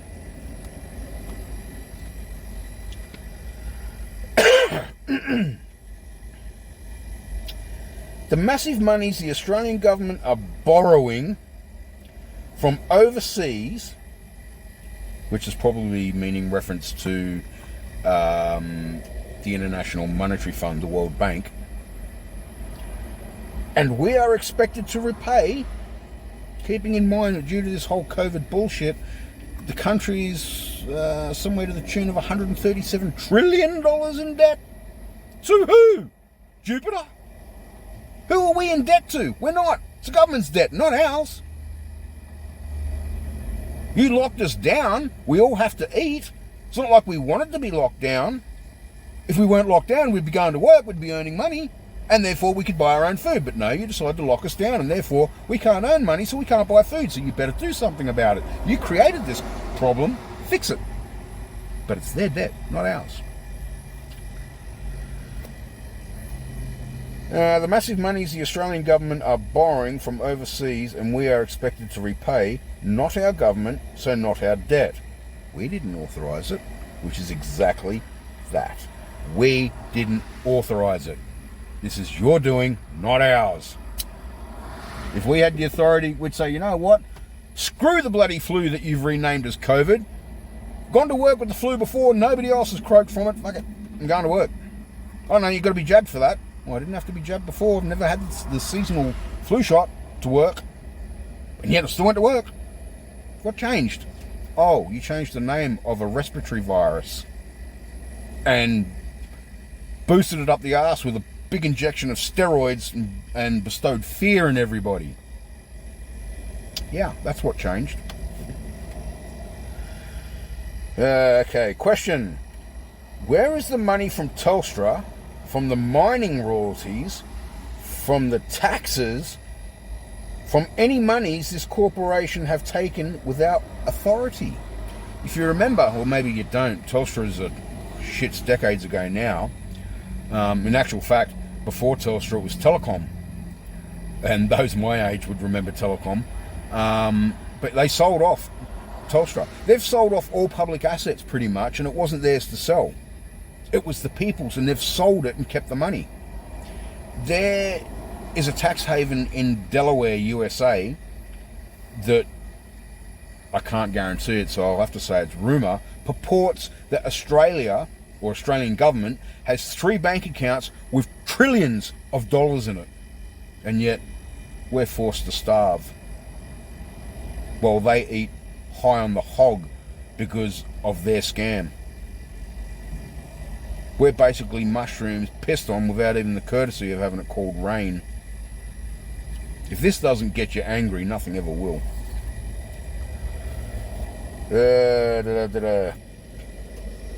7. Question. Where is the $196 billion in gold? I'll rephrase. Where is the $196 billion in gold gone from our mint? Perth Mint, Australia's one and only facility to print its own money, had $196 billion in gold in it. It's disappeared. You can guess to where it went. You'd probably be right, depending on your guess, but it's not in the country.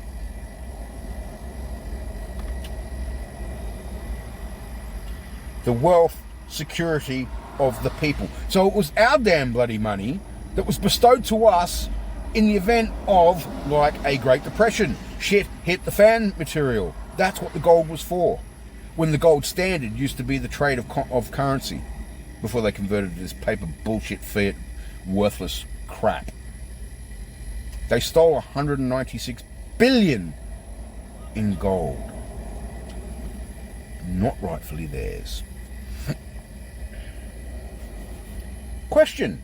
Where is the millions supposed to be held through stamp duty on land to rebuy private land back into public hands? Where is the $52 million supposed to be in the disaster relief fund? Now, obviously that's pertaining to a specific point in time. There is a lot of reference in this book pertaining to Queensland, so it's quite possible that Dick Yardley, the author of the book, was a Queensland resident. And it could be pertaining to maybe 2011 floods, although it doesn't sound quite right, because Anna Bligh was asked where was the leftover $800,000 from donations for the 2011 flood, and she refused to answer the question. Well, that's irrelevant. Next question. So in other words, they stole it. Now, people put their hands deep in their pockets for this country every time it goes fucking tits up, either in a bushfire or a flood. If you think about the bushfire that was just devastating to this country, and the wildlife and the people and their homes, millions upon millions of dollars flowed into the country to support those who suffered, and a lot of charities pocketed it. I know Red Shield pocketed something to the tune of $37 million. It's not fucking bad for a not-for-profit organisation, allegedly, but here's the thing, they're a corporation, because if you listen to their ads, any donation over $2 is tax deductible, which means they're a corporation. They're not a fucking not-for-profit charitable organisation, they're a fucking business. They get donated bloody goods and they sell them out through the door for profit. It costs them nothing. That's for profit. And every one of them does it. St. Vinny's, Red Shield, any other alleged charitable organisation. Bullshit. It's a scam. And you can't convince people, hey, you want to make a difference? You want to help those who have suffered? Find out where these people are who have suffered, and either A, go and physically hand them the money yourself, or find a means to contact them and ask them where they can send money to. Don't fuck them or hand it to charitable organisations. All they do is steal money. They're a corporation. That's what corporation does, is steal bloody money. Hard-earned money from hard-working people so they can stuff it in their own pockets. Why would you do it? That's like sticking a knife in a PowerPoint and then asking your mate to go and handle it. Why the fuck would they? They know they're going to die from it. So why the hell would you hand money with good intent to an alleged charitable organisation, not for profit, when they pocket $37 million, or one did, or they get goods in through their donations and sell them out the door at no expense to them? Not for profit? Yeah, right. All disappeared into the hands of a corporation that had no authority. So the 196 billion in gold and the 52 million all disappeared into the hands of a corporation that had no authority to take it. That is theft. We did it. We would end up in jail. Guaranteed. The NLIS scheme, the PP boards, the local councils, RSPCA, RTA, not one of them have any authority for their bills, which also means that Spur is illegal. And yet they threaten that if you don't pay this fine, we'll take your possessions. Well, you can think you're going to take my possessions. Make sure you're armed to the fucking teeth, though. Because you step foot on anywhere I am, that you presume I have possessions, you won't ever leave the property. You won't ever be found either, but if you think you're good enough, go for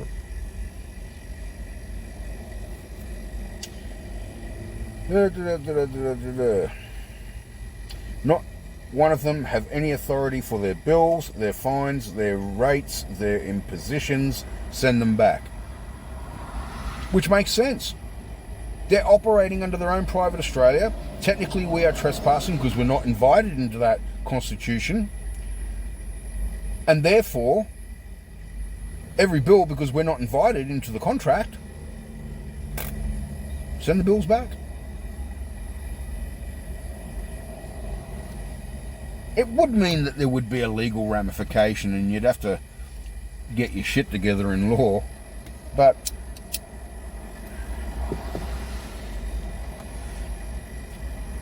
as a scenario, I could see a court case, if something like that was to go down, where you'd have to attend court, and if you were me, you would argue the constitutional fraud. And the worst case scenario is that the magistrate would threaten you with contempt of court. But when you think about it, the court's already in contempt because it's already operating outside of the Commonwealth of Australia Constitution with no referendum. So you can't hold somebody in contempt when you're in contempt already. You know, that's like the kettle calling the pot black. I'll hold you in contempt of court. Court's already in contempt. I beg your pardon, you heard me, I didn't stutter. You're operating under the Australia Act Constitution 1986, where no referendum was passed to remove 1901. That's treason. So should we deal with you hanging by the neck first before we deal with my alleged contempt of court, where clearly not only is the court contempt of court, it's also contempt of law, common law. Just because you say it doesn't exist doesn't mean it doesn't exist. That's just your say-so. Prove it doesn't exist.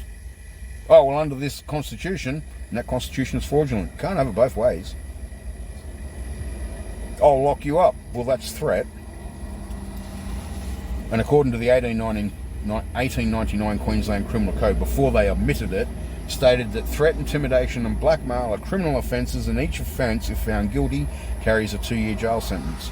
Now you can see why they reviewed or omitted it out of the 1899 Queensland Criminal Code, giving magistrates the power to intimidate, threaten and blackmail victims. And then they wonder why bad things might happen to them.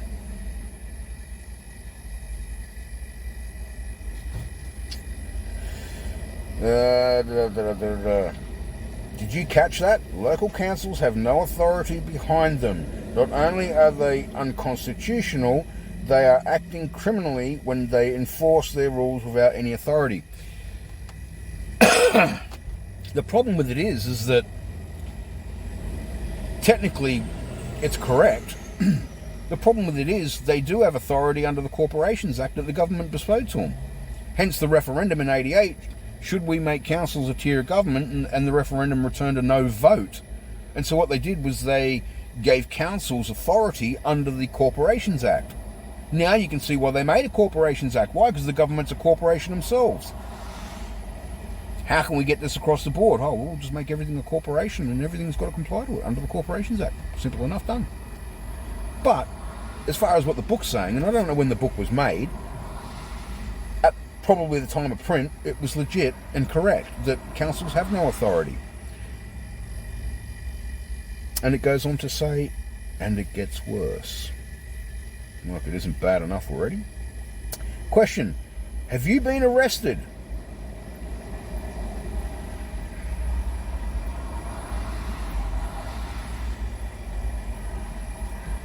I can't plead the fifth. Have you spent time in jail? Define jail. Incarcerated? Locked up for 3 months? No.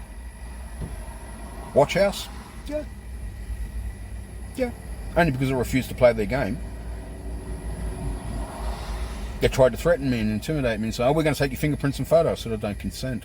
They said, you what? I said, you heard me, I didn't stutter. I don't consent. Oh, we'll just get a court order. I said, you can get a fucking piece of letter from the Queen's corgi ass wiper for all I care. My body, my choice, I don't consent. So they held me for 24 hours.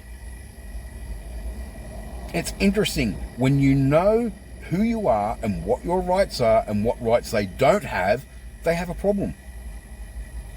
I got that particular case where I was in watch house for 24 hours. The copper said to me he was going to RBT me, and I said, I decline your offer. He said, you what? All you bastards hard of hearing, I decline your offer. Now, he didn't pursue the RBT. Why not? Because he's a corporation operating under corporate law, trying to engage in contract, and I said, I'm not going to engage in contract with you. So, no, I decline your offer. Ask for a driver's license, and this is where the Police Powers and Responsibilities Act of 2000 comes into it. That it states you must provide identity when asked for by a police officer. But hang on, the fucking police officer's fucking illegal anyway. How does that work? And I said, no, he actually asked me, do I have a driver's license? I said, no comment. He said, you what? I said, no comment. At that point, he said, I'm under arrest for failing to produce ID. I said, no, I'm not. Yes, you are. I said, no, I'm not. And I wound up the windows, went to get out of the car because I was in my partner's car. And I was parked outside her place of work. And as I opened the door, a cop was going, no. And he went, you're under arrest. I said, put your hand down, don't touch me. That's assault. He said, you're under arrest. I said, I'm not under arrest. Pure and simple. I don't feel under arrest. I don't see handcuffs on me. Clearly I can move from point A to point B, so I can't be under arrest. And then it got into a basketball chest bumping bloody session, to which I goose-stepped him, stepped around him. And I managed to get the keys to my partner and said, oh, I'm being charged with failing to produce ID. Yeah. And told her the cop shop. And I refused to play their game in the cop shop. 24 hours they held me. So, argue the toss. They've got no right to do it, and they know it.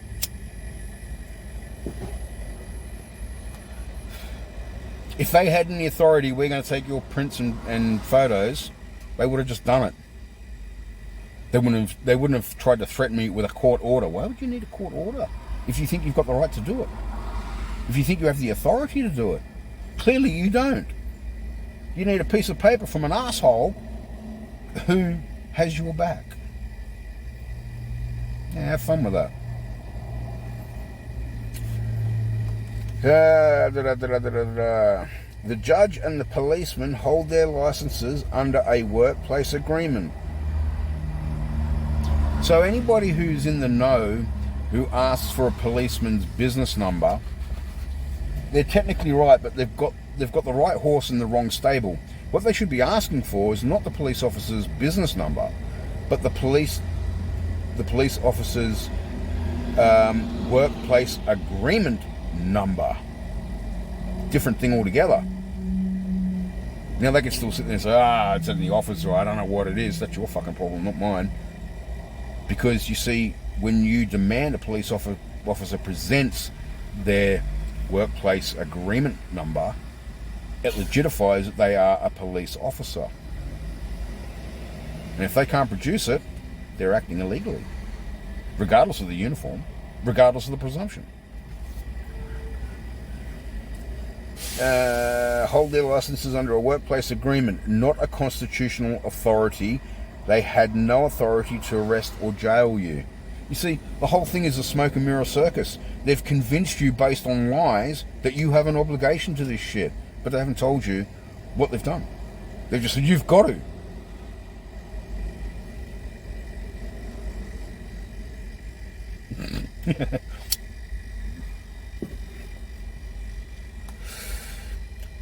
Have you had your children removed by a judge with no authority? Question, have you had your home seized for non-payment of rates or a mortgage default by a judge with no authority? Question, are you battling fines for any and everything? The problem with it is that whilst the book is true in what it's explaining, it still comes back to the same old problem. There's not a court in this country that'll hear it. They can't afford to. And let's face it, you can be defiant to a degree, but you go too far with it and they just simply will lock you up, because that's the only way they can deal with you, which is kidnapping. This is why no judge today signs anything. In fact, that is why most people claiming authority over you and I do not sign anything, because that will make them accountable for what happens to you. And yet the interesting thing is, if you challenge a speeding fine, they've got to send you, or the police officer in question has to send you his sworn statement, which is an affidavit, which is the equivalent of a high court document. They must sign it, which makes them accountable. They don't have the Queen's authority and they know it. Rudd, Gillard and Abbott, each an individual with one vote only, cannot give them any authority over you and I. So without authority, any harm to a living man or woman is a crime. But the problem with it is, they don't view us as a living or private man or woman. You see, the statements are correct. They're valid. But it would work if we had an honest court system, and we don't. We have a court system that's in on the scam. However, they have created the greatest danger for themselves. A living man or woman cannot escape a common law judgment, if there was one. Every single one of these people must now prove their rightful authority under vicarious liability. Vicarious liability binds them to the end result of any harm that falls on you, the living man or woman. If they are a boss, it binds them to the harm their staff might cause. Here's an interesting thing. In my contract law videos, where I've explained the difference between the living, breathing, sentient biological organism that we are, we cut ourselves, we bleed life force, but they don't view us as that, and they've created for us the government securitized entity, a legal fiction, a deceased entity. And this is why I say there's no point arguing with Plod, because he's too stupid to know his own arsehole's on fire. A deceased entity, or a non-living entity, cannot breathe, cannot smoke, cannot grow hair, does not have eye colour, does not have height, does not have teeth. Look, I'm missing a couple. And therefore cannot produce a breath analysis nor a saliva analysis for a drug test. And the moment they do, they're acknowledging, without acknowledging, in other words, they're too stupid to even know that they're acknowledging you're a living entity. When they ask you for this, they are agreeing that you are a living being. Why? Because they're not told the scam of the government securitized entity, the legal fiction version of you. Because if you think about it, if you're a cop and you were told the scam, you'd be questioning yourself, well, how the fuck can I do my job? If I'm to view them as this deceased entity and I'm dealing with a living entity, how the hell's that going to work? The dead can't talk to the living and the living can't talk to the dead. Can't have it both ways. This is why they don't tell the cops the truth. This is why most cops are arrogant and incompetent and stupid by default. I mean, this is why cops only get half an hour for lunch. If you gave them any more than that, you'd have to retrain the idiots.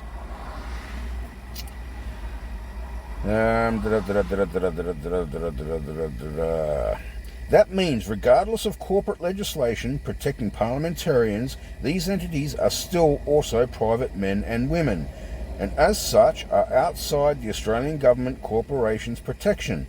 They are individually answerable to those they have hurt under common law.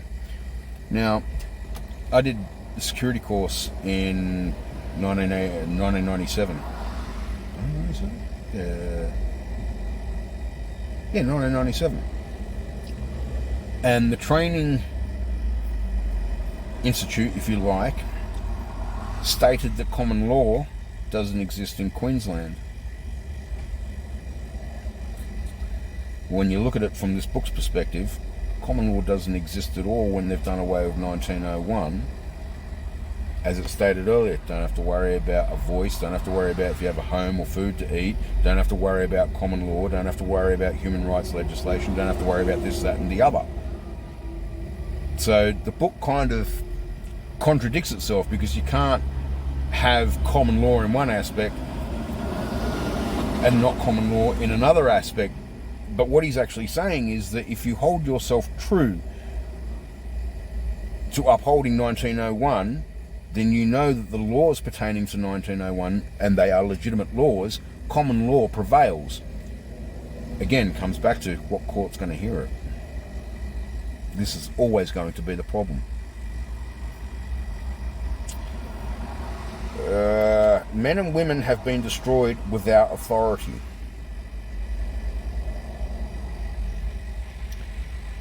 That is a crime. 8. Their home seized, their assets stripped without authority. That is a crime. The problem with it is that most people are in fear of their dictators, and therefore, as much as they don't agree or dislike it, they go with it because they don't want to suffer any more consequence of what they've already suffered, losing their homes or being stripped of their property.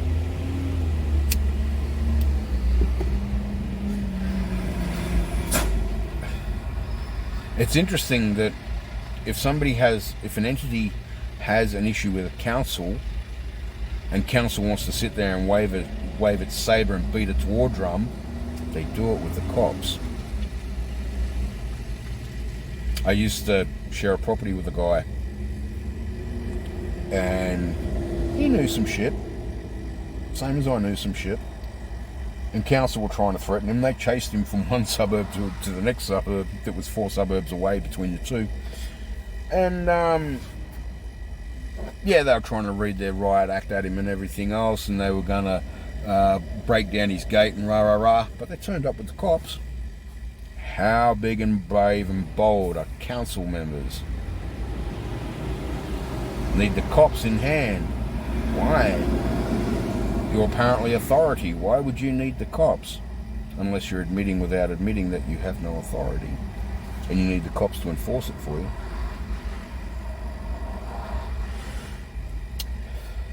Their lives lost through the stress-induced suicides caused by incredible government harassment without authority.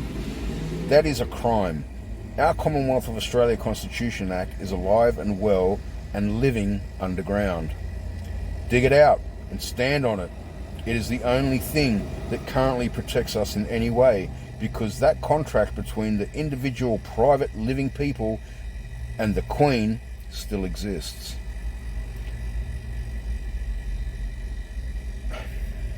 Remember, 1. You are the individual living private person found in the preamble.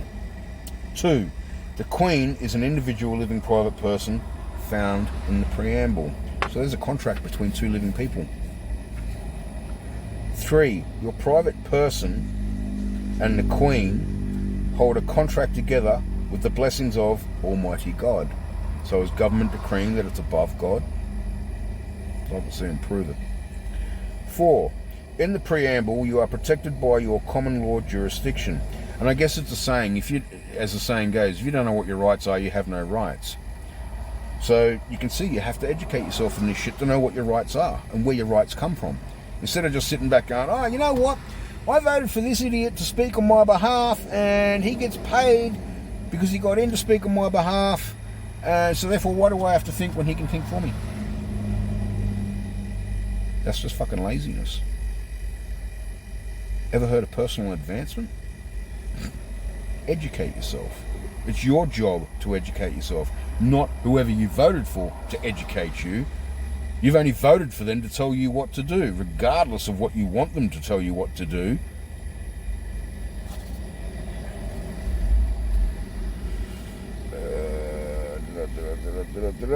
Five.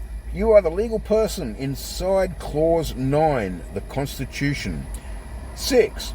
Your legal person is protected by the constitutional monarch. 7. The Australian government has absolutely no authority over your private person, which is why they don't view us as living entities. They view us as corporate entities, because the corporation is deceased. And here's the thing.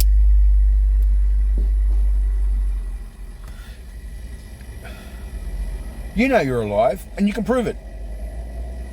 You simply have to get a diabetic's fucking needle and go and squeeze out red shit. That's life force. Because medically it's been proven. You run out of all that red shit in your body, you are literally deceased. Can't have it both ways. Oh, you're not a living entity. Well, I can prove you're wrong.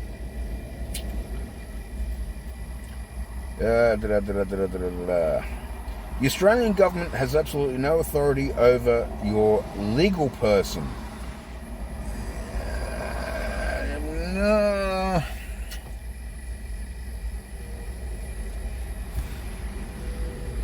That's a problematic statement, because it depends on whether, in the context of that statement,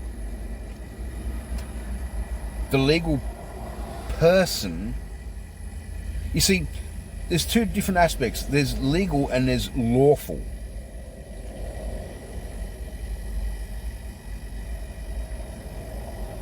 Legal, as I comprehended it, deals in corporation. Now, as stated before, you can only own and control what you create. If the government's created a Harry Potter legal fiction of you, a legal person, then they are actually in control of it, because they created it, not you.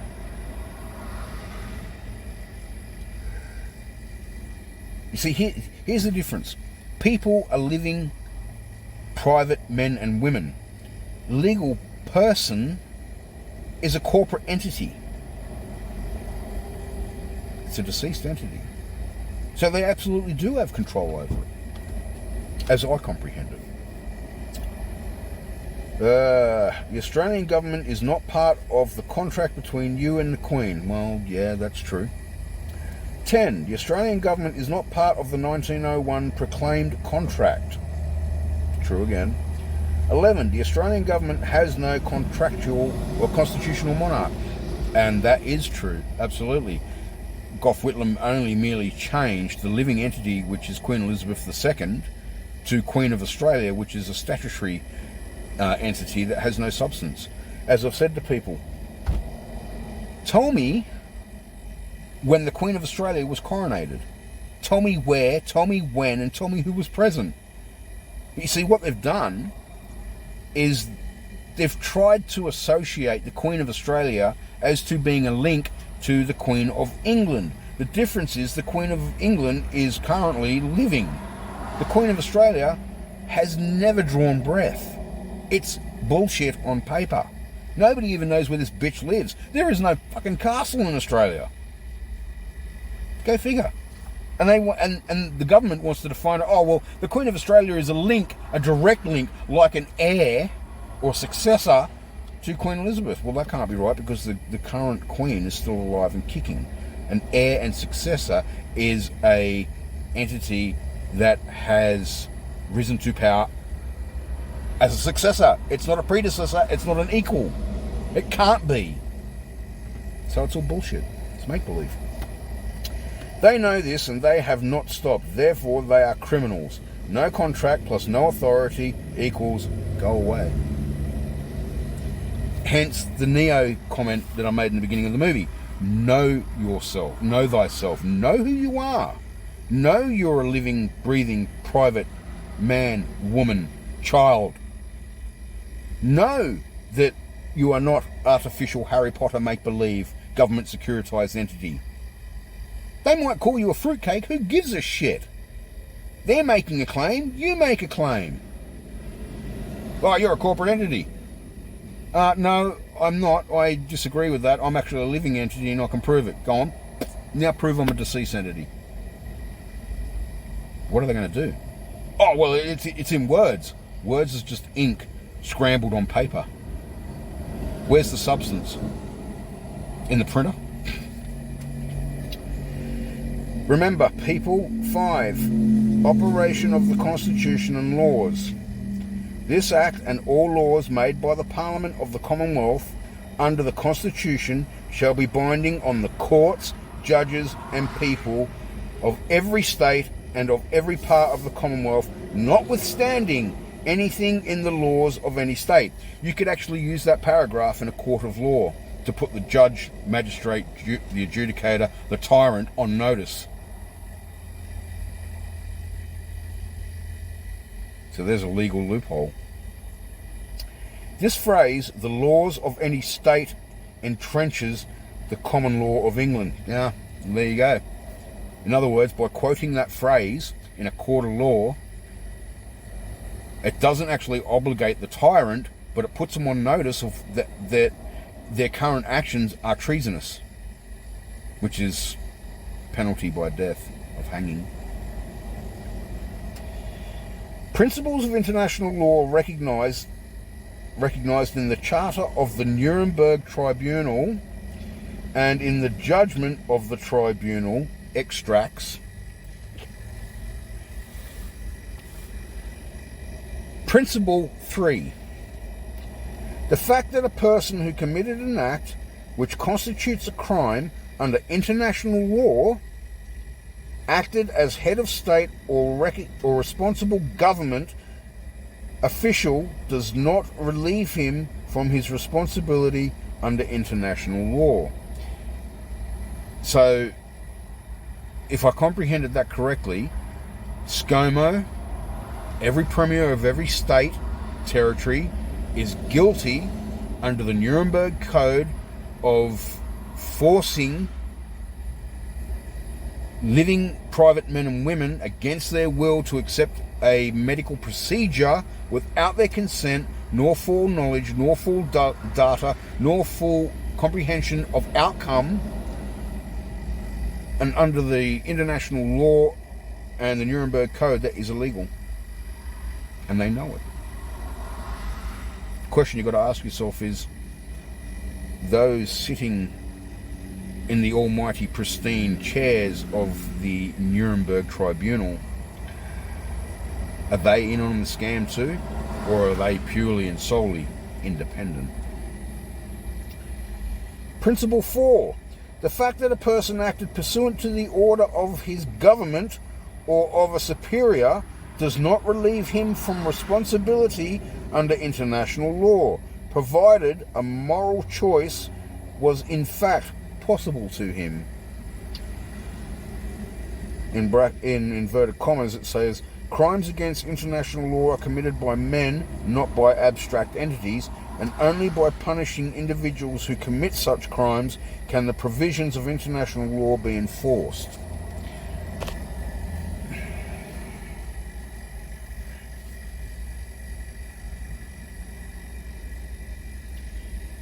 Crimes against international law are committed by men, not by abstract entities. So where the book was saying before that Gillard, Rudd and Abbott, albeit as a corporation, are not living entities, but as individual people they are living entities, and therefore what that's saying, as far as I can comprehend it, is that ScoMo and every premier is a living entity, albeit operating in a corporate existence, guilty of pushing vaccination mandates against people or forcing people to get vaccinated against their will. Somehow got to get out of the country to follow in Nuremberg. Okay, forward. This forward and overview refer to the compilation of 442 pages which were compiled from research into factual evidence and treason, treachery, sabotage against the Commonwealth of Australia.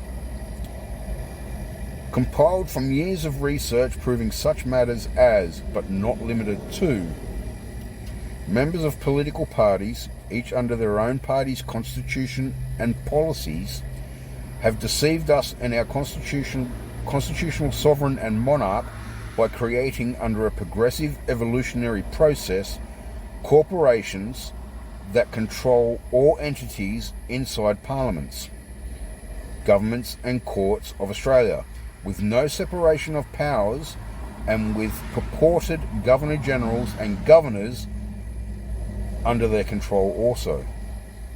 So you can see why there was no Governor-General in 1960, because they did away with the Queen's representative or her royal emissary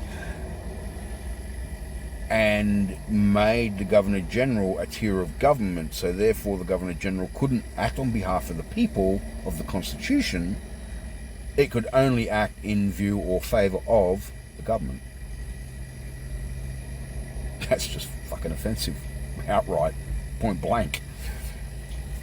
Members of political parties, each under their own party's constitution and policies, have thereby committed treason, treachery and sabotage against our constitutional sovereign and monarch, who holds crown authority under the Crown of the United Kingdom, and against us, the people of the Commonwealth of Australia, which was established and constituted on the 1st of January 1901 under the founding and primary law of the Commonwealth of Australia, i.e.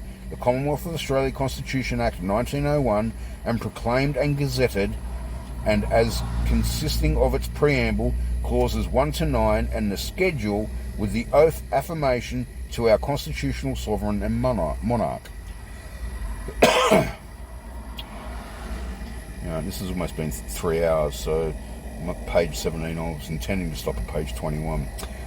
The parliaments, governments, courts and other entities of Australia, as created by members of political parties, each under their own party's constitution and policies, do not recognise nor apply the preamble, clauses 1 to 8, and the schedule as in our founding and primary law of the Commonwealth of Australia, the Commonwealth of Australia Constitution Act 1901 as proclaimed and gazetted. Members of political parties, each under their own party's constitution and policies, have also deceived our constitutional sovereign and monarch and us by altering the words used in the common vernacular, the constitutional and official definitions in the Acts Interpretation Act 1901, Act Number 2, given royal assent on the 12th of July 1901, thereby altering the intention and the meaning of constitutionally defined words in the Commonwealth of Australia Constitution Act 1901, as proclaimed and gazetted, and thereby committing the crimes of treason, treachery and sabotage against our founding and primary law of the Commonwealth of Australia, which states that its preamble and clauses 1 to 8 may not be altered, particularly clause 6 definitions. Clause 9. The Constitution of the Commonwealth of Australia may be altered, but only by referendum of the people of the Commonwealth of Australia, meaning that the schedule, oath and affirmation, may only be altered by a referendum asking the people of the Commonwealth of Australia if they were to agree to no longer live under a constitutional monarch. So far, the people have said no. Hyperlinks to research data are given throughout this document as evidence. The researcher disclaims any liability for any unintentional errors and or omissions. Overview. Pages 1 to 11 of the 442-page research document of factual evidence refer to the Commonwealth of Australia Act, which was assented to the 9th of July 1900, proclaimed 17th of September 1900, gazetted 1st of January 1901. The Royal Proclamation of 17th of November 1900, in which the Queen's Most Excellent Majesty, Queen Victoria, after being satisfied that the people of her 6 colonies agreed, declared that on and after the 1st day of January 1901, the people of New South Wales, Victoria, South Australia, Queensland, Tasmania and Western Australia shall be united under the name of the Commonwealth of Australia. Hence the word she used, people, not persons. The letters patent on the 29th of October 1900, which were published in the Commonwealth of Australia Gazette No. 1, 1st of January 1901, were granted by the Queen's Most Excellent Majesty Queen Victoria under royal sign, manual and signet, and were passed under the Great Seal of the United Kingdom, constituting the office of Governor-General and Commander-in-Chief of the Commonwealth of Australia, and made patent that those letters patent may not be revoked, altered or amended by anyone else other than the holder of the Crown of the United Kingdom, Her Majesty Queen Victoria, and her heirs and successors in the sovereignty of the United Kingdom. The Commission of 29th of October 1900, which was published in the Commonwealth of Australia Gazette No. 1 of the 1st of January 1901, was issued by Queen's Most Excellent Majesty Queen Victoria under royal sign, manual and signet, appointing the Right Honourable the Earl of Hopetoun, PCKT GC MG GCVO, as Governor-General and Commander-in-Chief of the Commonwealth of Australia. The instructions of the 29th of October 1900, which were published in the Queensland Government Gazette of the 1st of January 1901, were issued by Queen's Most Excellent Majesty Queen Victoria under royal sign, manual and signet, instructing the Governor-General and Commander-in-Chief of the Commonwealth of Australia to act on behalf of the holder of the Crown of the United Kingdom.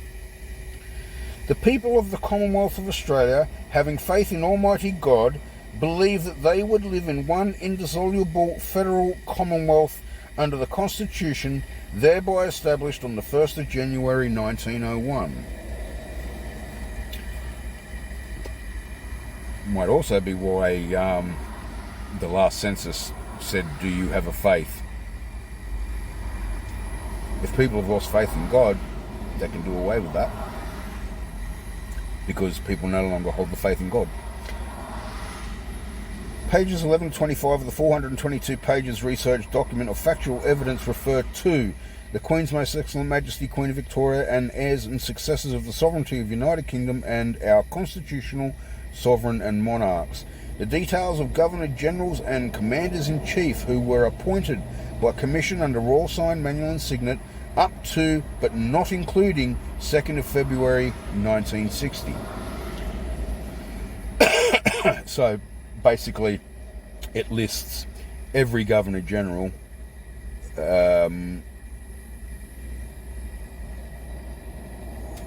from 1901 up to 1960. I'm not going to read them all out. I don't see that as pertinent.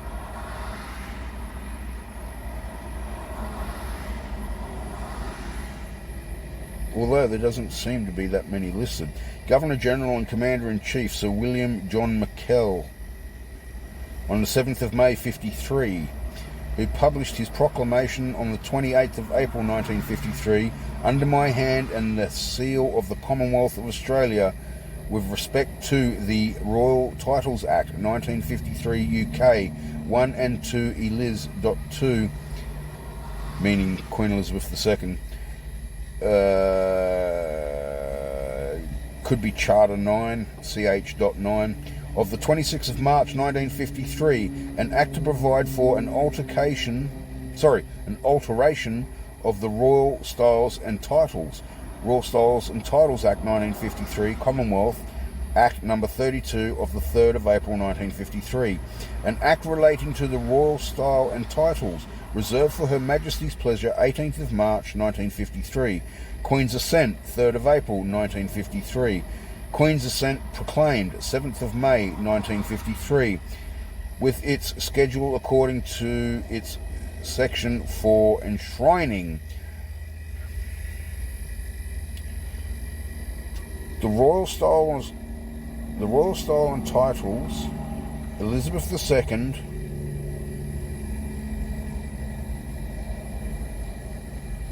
by grace of God of the United Kingdom, Australia and her other realms and territories, Queen, Head of the Commonwealth, Defender of the Faith. Governor General and Commander-in-Chief Sir William Joseph Slim took his oath on the 8th of May 1953, and in his proclamation on the 8th of May 1953, under my hand and the seal of the Commonwealth of Australia, he stated that his appointment was by commission under Royal Signs Manual and Signet on the 27th of November 1952 by the Queen's Most Excellent Majesty Queen Elizabeth II. Up to the 27th of November 1952, each Governor-General and Commander-in-Chief in and over the Commonwealth of Australia was appointed by commission under Royal Sign Manual and Signet, and prescribed in letters patent under the Great Seal of the United Kingdom.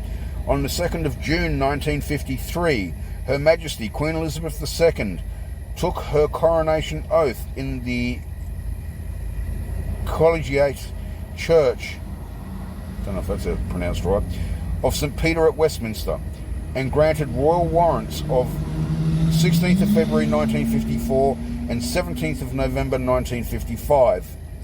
On page 23 of the 442 research document is a copy of the painting annexed to His Majesty King George V's royal warrant of 19th September 1912, granting to the Commonwealth of Australia the armorial ensigns and supporters to be used by public functionaries not for sealing laws, and has been confirmed by Sir Peter Lewin Gwen Jones, KCVO, Garter Principal, King of Arms, 1995-2010.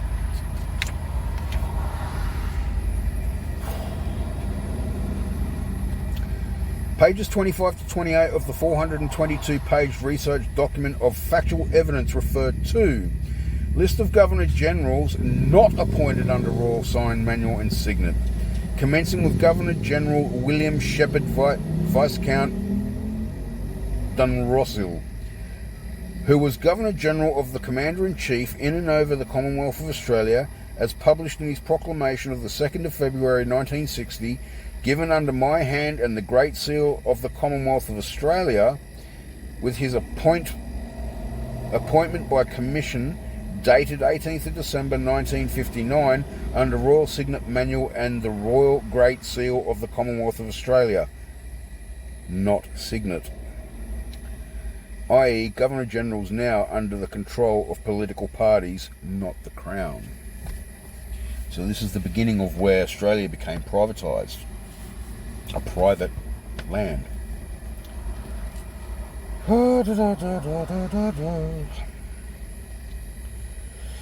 Note that on the 3rd of August 1962, the first members of the Australian Army Training Team, Vietnam, in brackets AATTV, arrived in South Vietnam, referred to web link.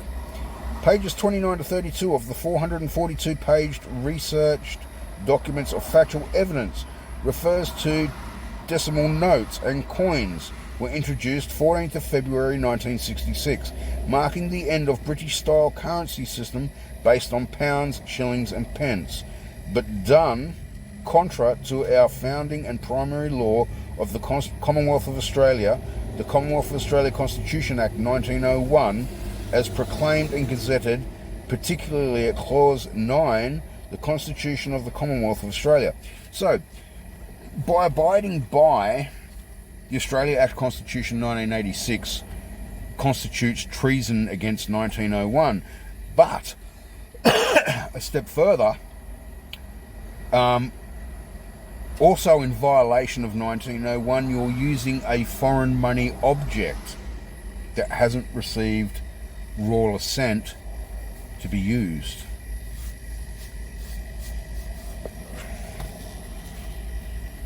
In 1974, the words Commonwealth of Australia were changed to Australia.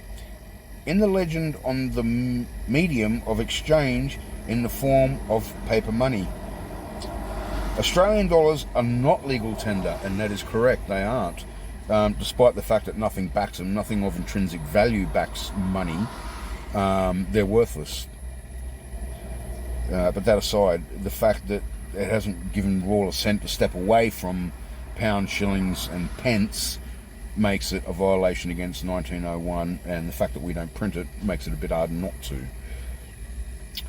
Australian dollars are not legal tender of the Commonwealth of Australia, have had no head of power, have no crown and constitutional authority, and are only a medium of exchange of Australia, not of the Commonwealth of Australia. So it's just another indication showing where the Australia Act Constitution 1986 is coming into it, and now they're changing the currency to also collaborate with the constitutional fraud.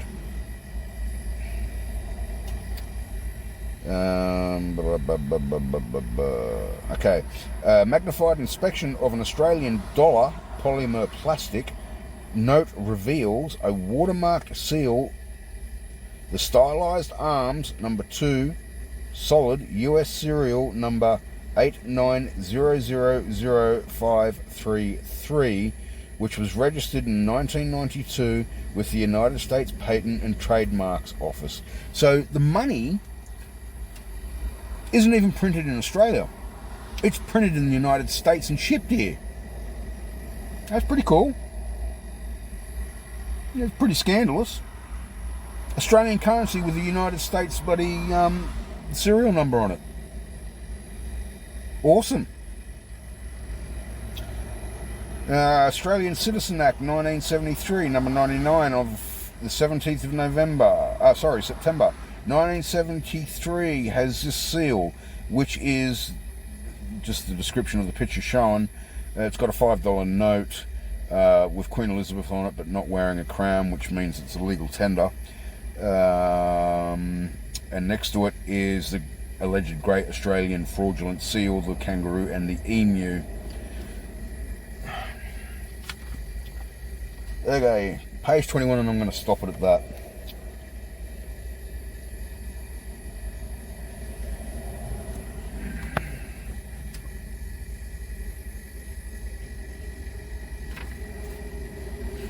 Actually, I'll stop at page...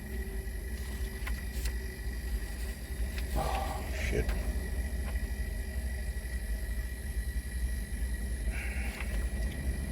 I'll stop at page 23 because that explains what else happened in 1973.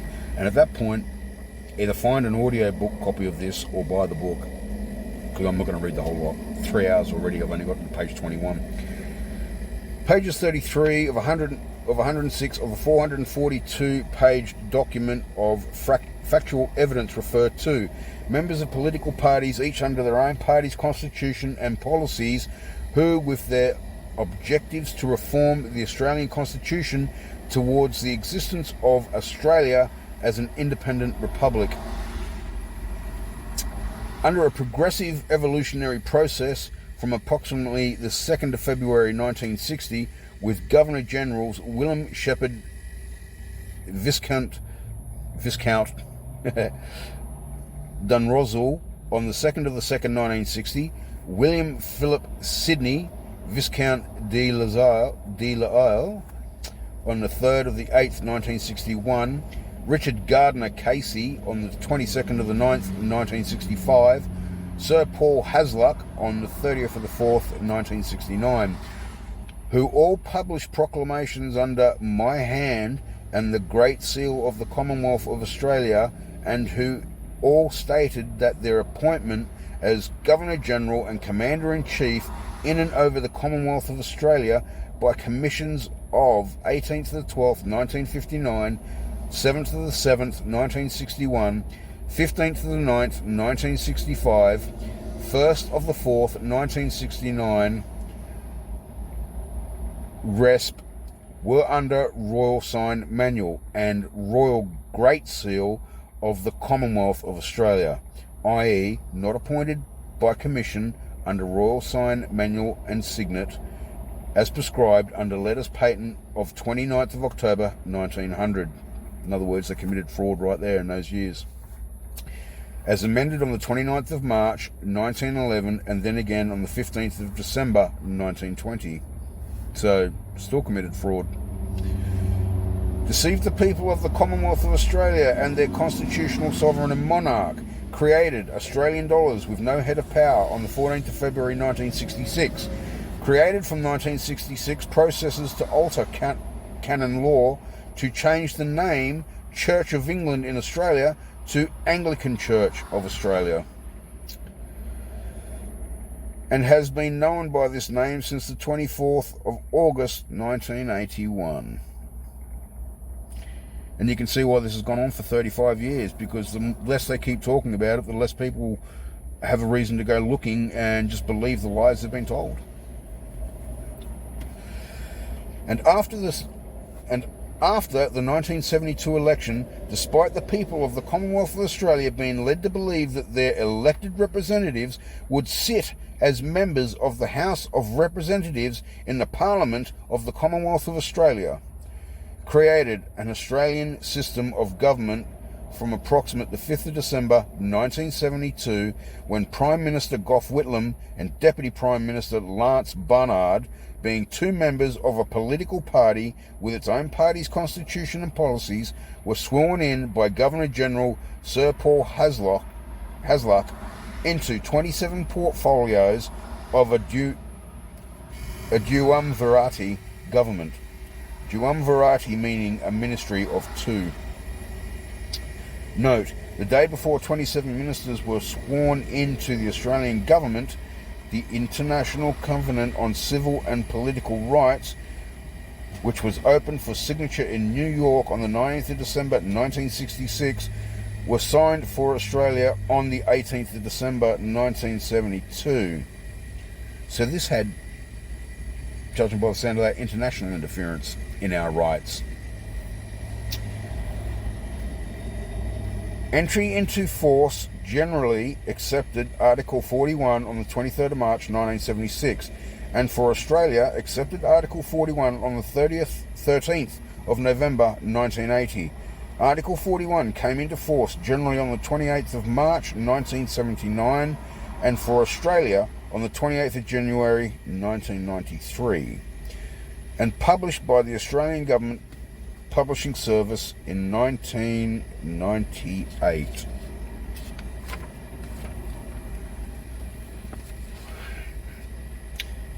Continued. Pages 33 to 106 of the 442-page document of factual evidence referred to.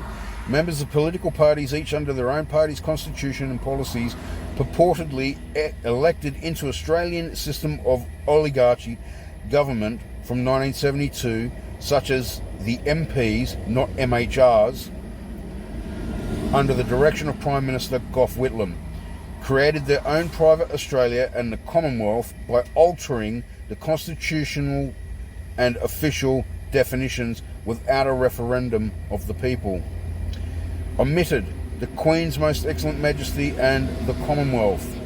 From the unconstitutional enacting manner and form commencing 1973 in purported laws of Australia, such as, but not limited to, Commonwealth Electoral Act 1973, number 7 of the 16th of March 1973, Commonwealth Banks Act 1973, number 18 of the 11th of April 1973, Crimes Act 1973, number 33 of 27th of May 1973, Acts Interpretation Act 1973, number 79 of 19th June 1973, Evidence Act 1973, number 80 of the 19th of June 1973, Australian Citizenship Act 1973, number 99 of 17th of September 1973, Death Penalty Abolition Act 1973,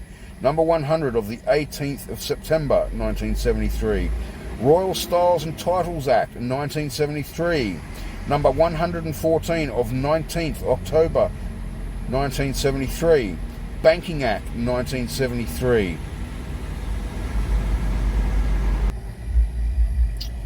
Banking Act 1973, number 116 of 26th of October 1973, Commonwealth Banks Act number 2 1973, number 117 of 26th October 1973, Reserve Bank Act 1973, number 118 of 26th of October 1973, Banking Act number 2 1973, number 193 of 17th December 1973, Lands Acquisition Act 1973, number 208 of 19th of December 1973, Currency Act 1966 to 1973, number 95 of 10th December 1965. Now I can only assume the number where it says number 7, 18, 33 and so on is the number of acts that they've actually incorporated. State Law Revision Act 1973. Oh, hang on a minute. Currency Act 1965 to 1973, number 95 of the 10th December 1965, and as amended to the 19th of December 1973. Statute Law Revision Act 1973, number 216 of 19th December 1973, as amended by Statute Law Revision Act 1974, number 20 of the 25th of July 1974. Number 216 of 1973 and number 20 of 1974 came into operation 31st of December 1973. Excuse me. Made unconstitutional amendments to numerous statutes, including but not limited to, omitting the words Seal of the Commonwealth, Great Seal of the Commonwealth, inserting the words Great Seal of Australia, removing of the Commonwealth, repeating Royal Styles and Titles Act 1953, Act number 32 of the 3rd of April 1953.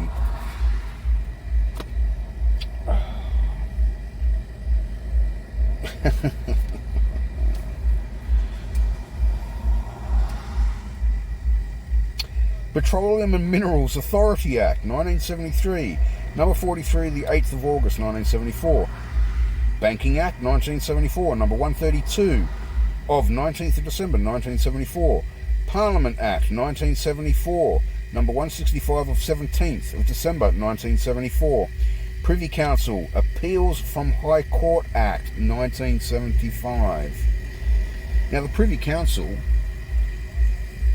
pertains to the United Kingdom, to which they advise the monarch as to how to go about her lands and territories.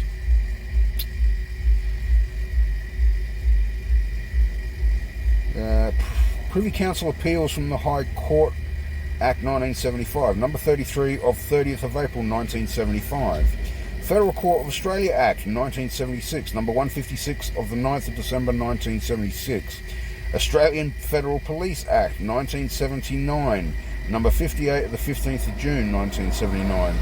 High Court of Australia Act 1979, number 137 of the 23rd of November 1979.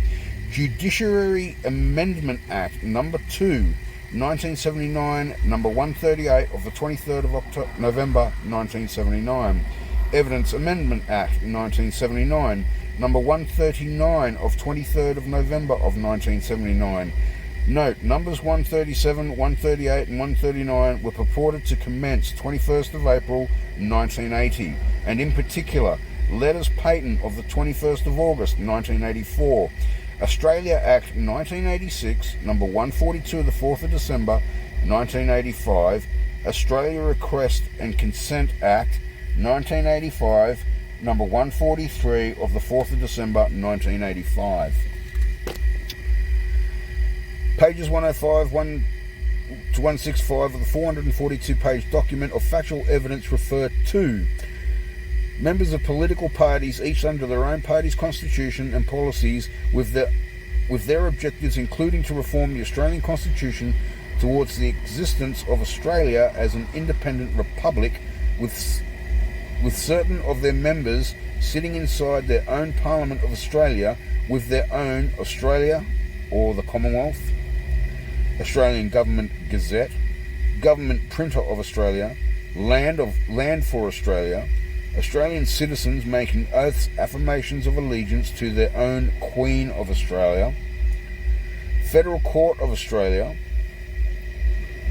from the 9th of December 1976, Australian Federal Police from the 15th of June 1979, High Court of Australia from 21st of April 1980, the Judiciary Act 1903 as amended, Evidence Act 1905 as amended, Private Governor-General using a Great Seal of Australia, all receiving from 1966 Australian currency in fiat Australian dollars, as well as the governors in all states receiving same, continued to make their own purported laws of Australia. In particular, 1984 Letters Patent of the 21st of August 1984, Australia Act 1986, number 142 of the 4th of December 1985, and the Australia Request and Consent Act 1985, number 143 of the 4th of December 1985.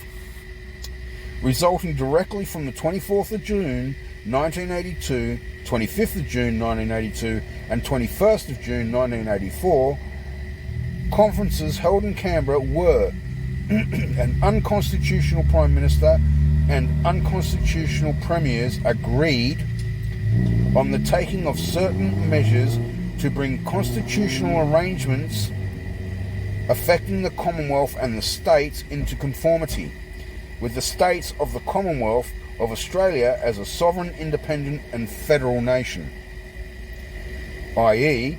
a republic by stealth, and without a referendum of the people of the Commonwealth of Australia under a constitutional monarchy. Meanings in the Oxford Dictionary: conformity, noun, compliance with conventions, rules or laws. Status, noun, the official classification given to a person, country, etc. Members of political parties, each under their own party's constitution and policies, progressively have created their own Australian system of government, enabling them to enforce the policies and constitutions of the the political parties of the day over the people of the Commonwealth of Australia, with the use of the members of their police force, as well as members of the judiciary, who are now bound to take judicial notice of only the purported evidence and laws of Australia as from 1973, and created for their own benefit their own private MPs and Governor-General of Australia, who gave assent to their laws of Australia, which had no royal assent by our constitutional sovereign and monarch in the referendum, held on the 6th of November 1999, the people said no to a republic. Therefore, we, the people, are still to live under a constitutional monarchy. And that's the end of page 23. But you get the gist. There is pretty much the layout of, pardon my French, who fucked who and who didn't pay. Basically, we got fucked and we paid. And the only way it's going to stop is if everybody politically educates themselves, gets up to scratch, because the time is now or never to vote for somebody who's going to stand up and be counted to rectify illegal, treasonous, treacherous saboteurs of the past to rectify the current. The power, they say, is in the hands of the people.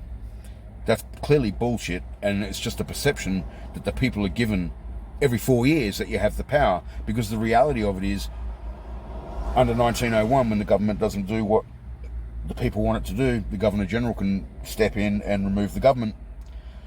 Now, we have to wait 4 years to get rid of a tyrant, to potentially put in another tyrant.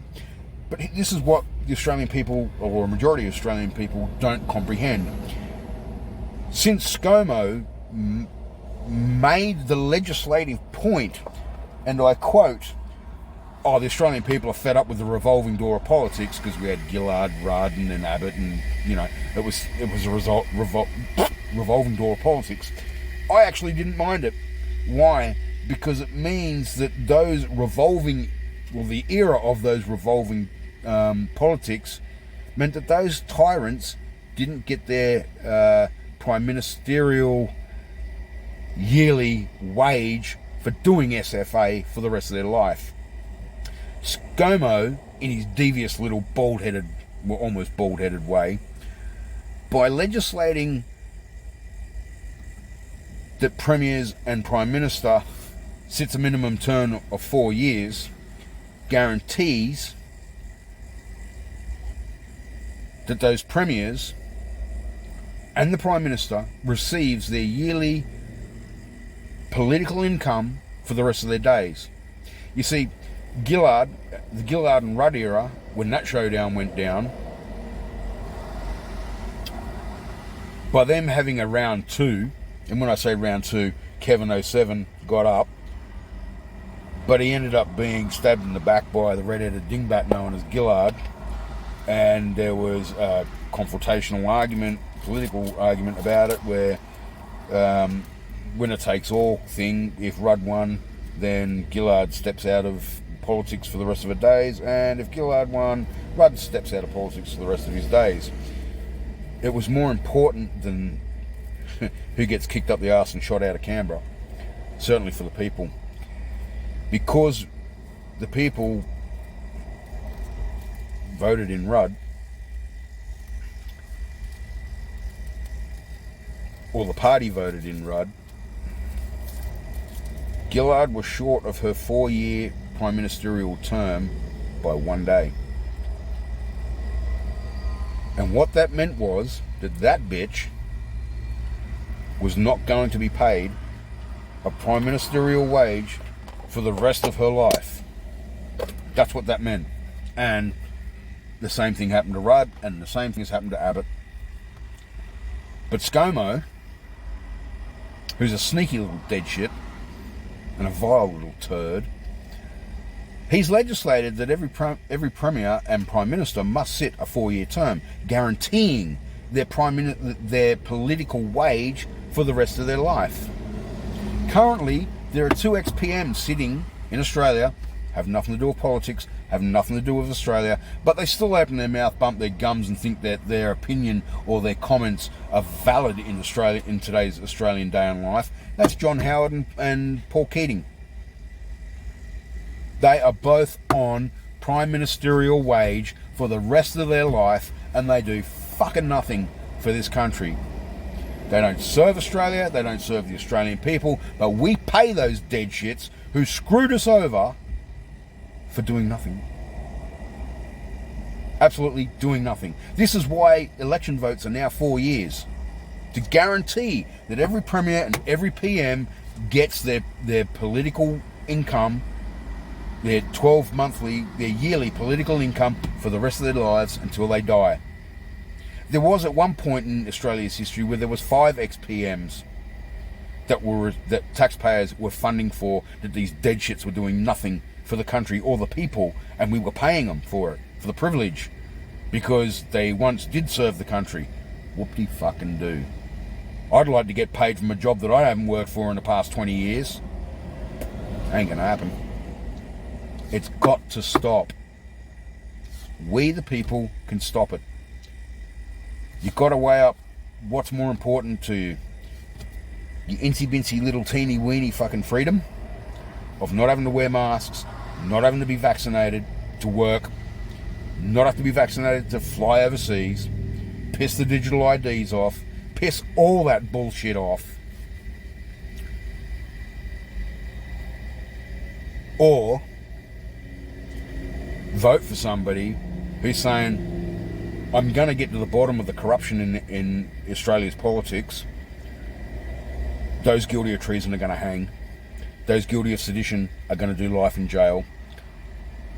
We're going to revert the country back to 1901 and give back the people their land, give back the people their rights.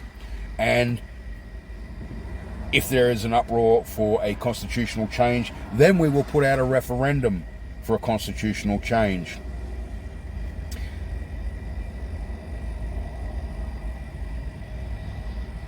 Gonna unlock the political pedophiles folder, locked up for 99 years by John Howard. You've got to wonder what the hell's he afraid of. Protecting his mates or protecting himself? Probably both A and B. And there's only one person who has claimed that they will do this. His name is Ricardo Bosi. He is the leader of the Australia One Party. You got to ask yourself, what's more important, not having to wear a mask, not having to have a jab to go to work, or having everything that was being taken from you over a 47-year period? What's worth more to you, having all that handed back to you, or just not having to wear a mask and not having to be jabbed? Because if your only issue is not or wearing a mask or not wearing a mask, if that's where your political line in the sand is, then you're not a part of the fucking solution. You're a part of the fucking problem, because it's bigger than fucking masks, and it's bigger than injections, and it has been for 47 fucking years. Wake up, Australia. It's the only time you're gonna have. You vote in the likes of Craig Kelly. The arsehole is a liberalist. Nothing is going to change except he's going to remove the masks. Same as Pauline Hanson. Nothing is going to change except they're going to remove the mandates. A small smidgen of your inalienable rights, where you can have it all of what was. And that might be hard for some people to grasp the concept of, because the reality of it is post-86ers know nothing of freedoms and rights. Those born pre-86, those who were born in the 70s and grew up in the 70s, know what freedoms are, know what it's like, would love to see everybody else in the country have those same rights that we had, that I grew up with, where it wasn't anybody else's business what you did. Providing you didn't harm anybody else, it was all sweet. Whereas the current status quo is, give us your money, here's a license. Give us your money, here's a license. You got to re-register your car every 12 months. Thank you for the money, your car's re-registered every 12 months. It's just a money-hungry machine. Stop feeding it. Ricardo Bosi of the Australia One Party has stated that if he gets into power, he will knock tax on its ass. Whereas the current regime, both parents have to hold down 2 fucking jobs in order to make ends meet. He wants the country to go back to the way it was, where only one parent has to go to work. Normally, the father. And the tax is 2% over everything. So you will end up saving money, buying your own property, leaving a nest egg for your kids when you die. The current regime is to consider you to be sheep so you can be shorn every fucking year. Wake up. You're not going to get another chance at this. I apologise for losing my shit. I'm frustrated. I've been in this country for 51 years. I know from my own personal experience at the tender age of 7, this was a fucking great country, and I've had to sit back and fucking watch it go to shit like a rocket sled on rails. And that's because people are too fucking stupid or lazy to educate themselves to the truth. I've shown you the book. You can buy it. You can get audio versions of it. For fuck's sake, educate yourself. Stop being a mindless idiot and going with the same damn shit status quo every 4 years. You want shit to change? Fucking do something about it. Stop sitting there going, oh, I want my rights back, and then do the fucking same stupid fucking thing by voting for dead shits. Craig Kelly, Pauline Hanson, Clive Palmer. Not one of them have mentioned anything about unlocking the pedophile folder that Johnny Howard locked up. Not one of them have mentioned anything about reverting the country back to its former glory. It's not rocket science. You don't have to like the guy. At the end of the day, if you don't like the guy, he's the only one with the same policy that says that if any of his electorate members don't do what the people want, he will hold a quasi vote and they will be ousted. The way it's meant to be. If your representative is not fucking doing what you want, you will have the power to remove them. That's what 1901 was designed to do.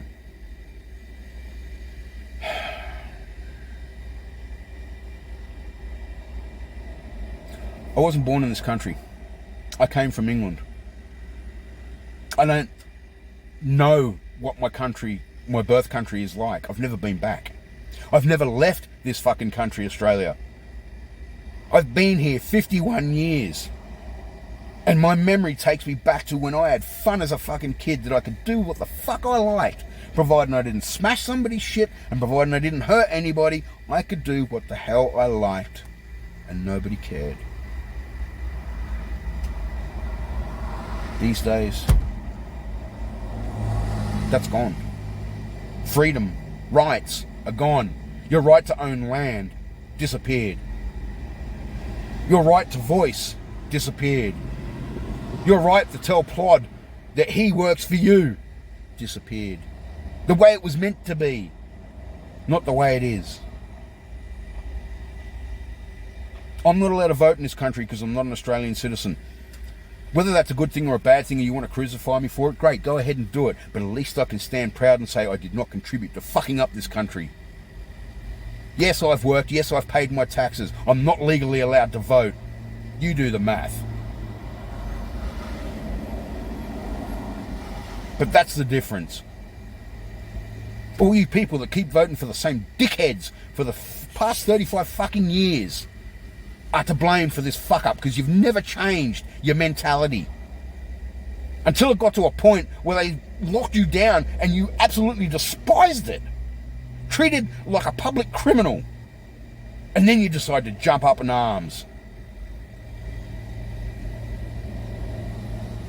Like I said, I may not be in a position to open my mouth about any of this shit or have an opinion on it, but at least I can stand proud with my hand on my chest and say I did not contribute to fucking up this country with bullshit voting, because you believed the lies, because you're intimidated of consequence. The country used to be called the greatest country, or Great Aussie Battler, or the lucky country. How fucking lucky are we now? Where's the Aussie Battler? It's the public, not the army. The army used to be called the Aussie Battler. Now it's the public that's the Aussie Battler, because the fucking Aussie Battler is just a public entity, a private man and woman trying to survive. Work it out, Australia. It's not rocket science. I apologise for the obscenities. I get worked up about this because I'm not allowed to vote. But then I sit there and think I'm lucky that I'm not allowed to vote, because otherwise I'd probably be contributing to the same problem. And I'm passionate. All the best, Australia.